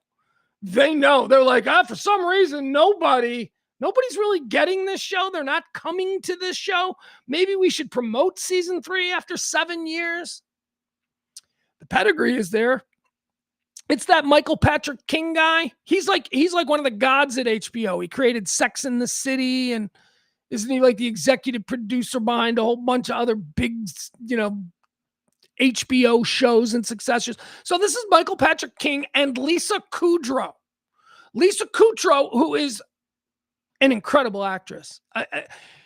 Lisa Kudrow, you watch her as Phoebe, and you might be mistaken, or you might be forgiven for just thinking that, I guess she's just like Phoebe. Lisa Kudrow is nothing like Phoebe in real life, but she's able to play these characters and these nuances, and she is just such a tremendous. She's also a genius. Lisa Kudrow is one of these people. She's got like a 170 IQ. She like graduated from college at like 19. Seriously, Lisa Kudrow is like crazy fucking smart and crazy fucking talented. Anyway, the premise of The Comeback on HBO, now in its 3rd season after 21 years, the premise is that Lisa Kudrow portrays Valerie Cherish. Valerie Cherish is an actress. She's not a famous actress. She was once. That's the whole point of this. Valerie Cherish, as portrayed by Lisa Kudrow, is a woman who had a hit sitcom for 4 years back in the 1980s. And she has done nothing since. She was like people's it girl of like 1987 and all that. So her career after that initial run of success, here's what I think of her as. When I watch this, I think of, she's Terry Copley. You guys know who Terry Copley is? Maybe Ann Jillian. She's one of these types, these women who were very famous for a very short period of time, and then they just evaporated. And what are they doing? Well, in the case of Valerie Cherish, as portrayed by Lisa Kudrow, she's living in suburban LA with her successful husband, and she's just got a nice, quiet, kind of anonymous life. And she gets approached by a reality show. A reality show called The Comeback, and they want to focus on her because everybody remembers when she was the it girl 30 years earlier. Lisa Kudrow as Valerie Cherish portrays what an actress is really like in real life better than anyone has ever played an actress before. The vanity, the phoniness, the everything is an excuse to emote. It is pitch perfect. So, let me show you, what is this? Is this the new season? What season is this? Just show you a little trailer. Show you season 1. Maybe I should show you season. Let me see if there's a season 1, because that's the way I would want you to jump into The Comeback. Again, it's a show that HBO is so committed to that they make a new season every 7 years. And I think it's one of those deals when, like, whenever Lisa Kudrow and Michael Patrick King decide, that they want to do something, that HBO's like, doors always open. You guys are incredible. All right, let me see here. No, that's from 11 years ago. Where is the season 1? Comeback. The season 1 trailer is hard to find because it was 21 years ago. I really don't have The Comeback season 1. I really don't have a trailer for it. Wow. Season 3. All right. Well, I guess maybe we can watch the new season. Oh, here's a season 1 trailer, but I don't think this is a good one. All right, let's watch this. All right, we'll see what this one is. Anyway, just her performance as an actress. You know, I always talk about how actresses are some of the most difficult people that you'll ever want to spend time with. This girl, Valerie Cherish, Lisa Kudrow, is the greatest example of an actress I've ever seen portrayed. The second best, I don't know if you've ever seen Barry, another HBO show. Barry's girlfriend in that is also pitch perfect, portraying what an actress is really like. Anyway, here it is. Season 1 of The Comeback. You've probably never heard of it. Nobody on HBO watches this, or nobody watches this on HBO. But for some reason, they are committed to it. Is that going to work? Or did I hit it wrong? Oh, that's going to work. All right. Bum, bum, bum, bum. And I'm not even like a Michael Patrick King fan, right? You know me. I don't like Sex and the City at all. I don't get that show at all. But this fucking show is hysterical. This is my comeback. Just a cute sitcom. Does it have a shot? Oh, it's a wonderful script. It's 4 sexy singles living in a condo. Are you in the wet t-shirt contest scene, Ben? No, we're your roommates. Wow. No one was buying you living with these kids. So now it's 2 young girls and 2 young guys, and you're the aunt. All right, so now I'm the aunt. Aunt Sassy. Tom said a hip, sexy aunt. By the way, I do want to point out that guy that you just saw that said Aunt Sassy. That dude is so funny. That guy is funny in everything that he does. He is probably most famous these days for his ongoing role on It's Always Sunny in Philadelphia as Bill Ponderosa. That's right. That's the great Bill Ponderosa from It's Always Sunny. He's very funny in this as the head writer and show creator who just tortures Lisa Kudrow. Script says running suit. Unless I'm running to an old age home. This ain't it, you know. Reality TV is the reality of TV. Yesterday, I heard they might fire someone. That's pilot week for you. Well, I got it. Could you do it again? Well, I got it. Just one more. Well, I got it. All right, you can't use that. Jane, you're not gonna be able to use this. I think it could be a little bigger, more excited. Okay, you know what, Jane? You and I have to talk. Complete this sentence. I'm feeling blank. This is not a great trailer. That's not a great trailer. That does not capture the mood of the show very well.